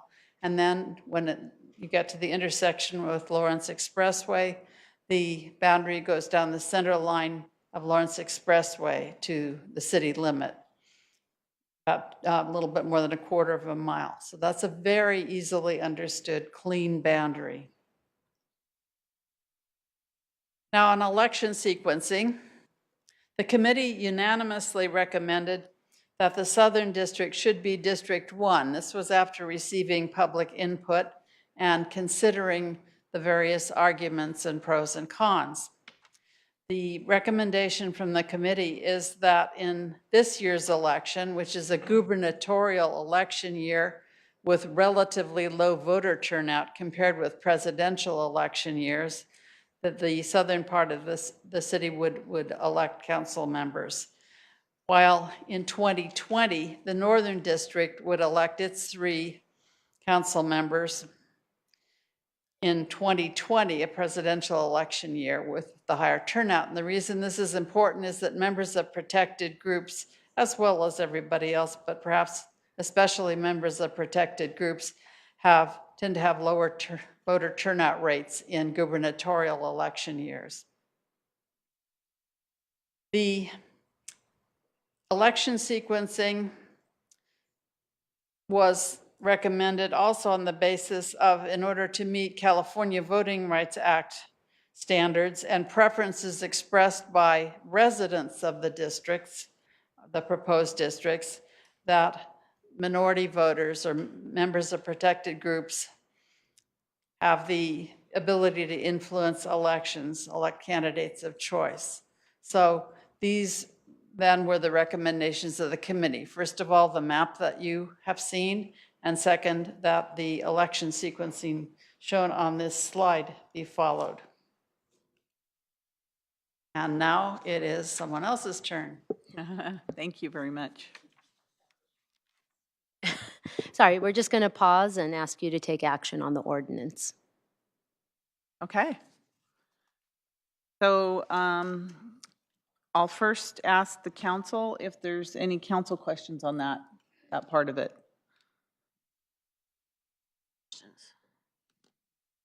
Councilmember O'Neill. I'm not sure, and I may be anticipating some questions that are going to come later, but and if this isn't the right time, but I was just curious, Dr. Gowley, if there were any times when, so here we've got, a proposal for 2 districts, and it's rather simple.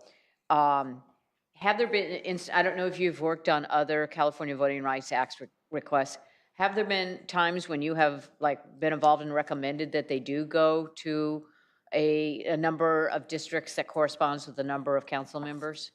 Yes. So you thought that our situation was sufficiently different that another methodology was appropriate? Well, it has taken me a while to understand the relative advantages of this method that is being proposed to you, and I'm convinced that it has real potential to achieve purposes of the California Voting Rights Act, if the purposes of that act are to be the same as the Federal Voting Rights Act, to make it easier for members of protected groups to elect representatives of their choice. I think I'm persuaded now that it has the potential to do so even better than the single member districts. Okay, thank you very much. Thank you. Any other council members? Vice Mayor Watanabe. Thank you, Mayor. Doctor, looking at the map, and the way that it's divided, it looks like District 1 looks smaller than District 2. However, as I live in District 2, I know that there's still a lot of room for growth there in going forward. Do you feel that, was there accommodation made, for the future growth of District 2 in terms of where the line was drawn? We do the population equality balancing 1 census at a time. And so we were required by law to use 2010 census counts as the basis for this particular line drawing. But we have made the effort, as I said before, of estimating population growth since 2010 from the new housing that the city has had since 2010, and more of that was in the south than in the north. Mm-hmm. And I do understand that starting already, there has been more housing construction in the north, and there will be a lot more in coming years. But by Census 2020, I think that a lot of that housing growth will still be in the future, and it's probably after Census 2030 that the city will need to revise the boundary between council districts. We cannot devise boundaries now that are likely to work forever, even for another 13, 12 years. So I think this is the best solution. The geographical size of the two districts is is land area, of course, and the right. population is not evenly distributed across the map. So I don't think the relative geographical areas matter too much. You have to look at your land use map for that. As well, yeah, exactly. Thank you very much. I appreciate. Okay, Councilmember Mahan? Thank you. I think you already answered the question, but I just wanted to emphasize it. So these are current district boundaries that are being proposed, and this would be done by ordinance. And so in future, when future censuses, information comes to our attention that we need, that the population has shifted, these district boundaries can be redrawn. And since it's just an ordinance, they can be redrawn at council action after advisory committee and so forth. So the district map itself doesn't have to go to the voters, is my point. That's correct. At least in my experience doing districting and redistricting since the late 1980s. So that's Thank the you. way it's always happened. Thank you. Okay, thank you. Oh, Brian, Yeah, sorry. the Charter Committee, just as by way of further information, the Charter Committee was cognizant of the whole idea of making the districts in the charter versus making it by ordinance, and they specifically recommended that the charter provision have the districts drawn by ordinance so that it could be done in an easy way and wouldn't have to go back to any kind of vote of the people. That makes sense. Okay, thank you very much. So I'm going to go to members of the public, and then we'll do our council deliberations. Nick K. Is there a Nick? Is it Nick Casper? He was here earlier. I don't know if there's another Nick K here. Okay. Michelle Hui, H-U-A, please come forward.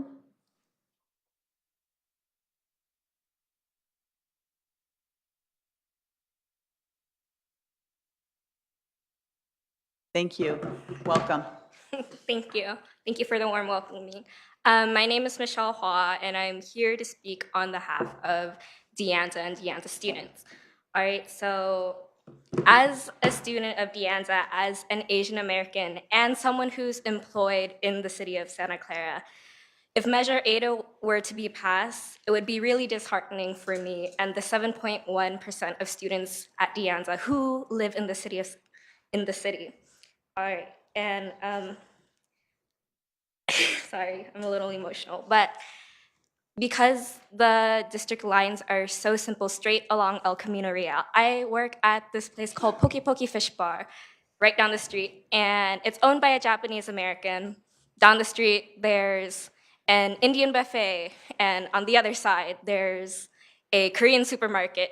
So when dividing that line, the voices of the Asian American community and the Korean American community are cut drastically. And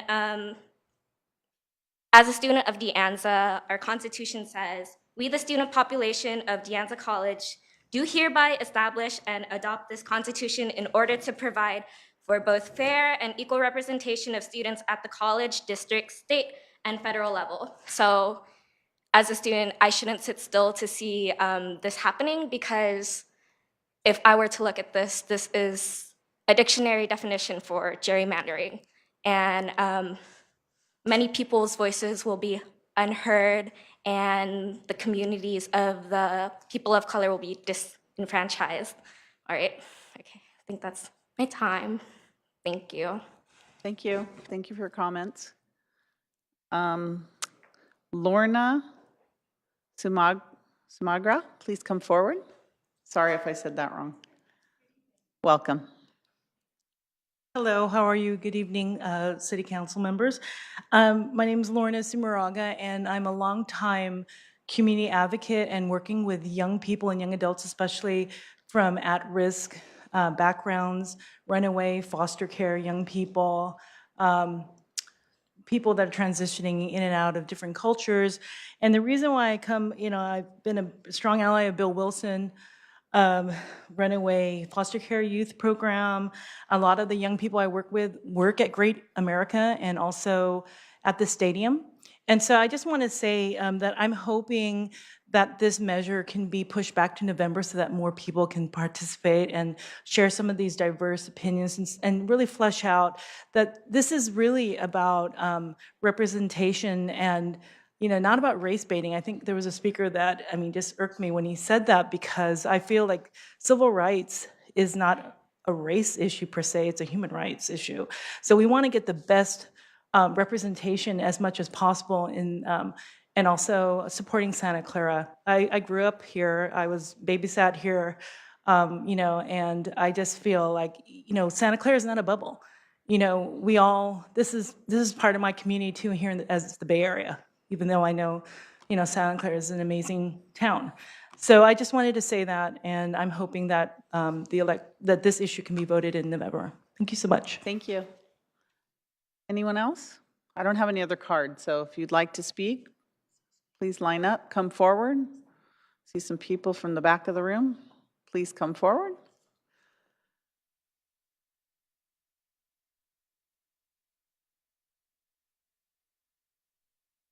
Welcome. I do have a card, I just haven't turned it in yet. Okay, thank you.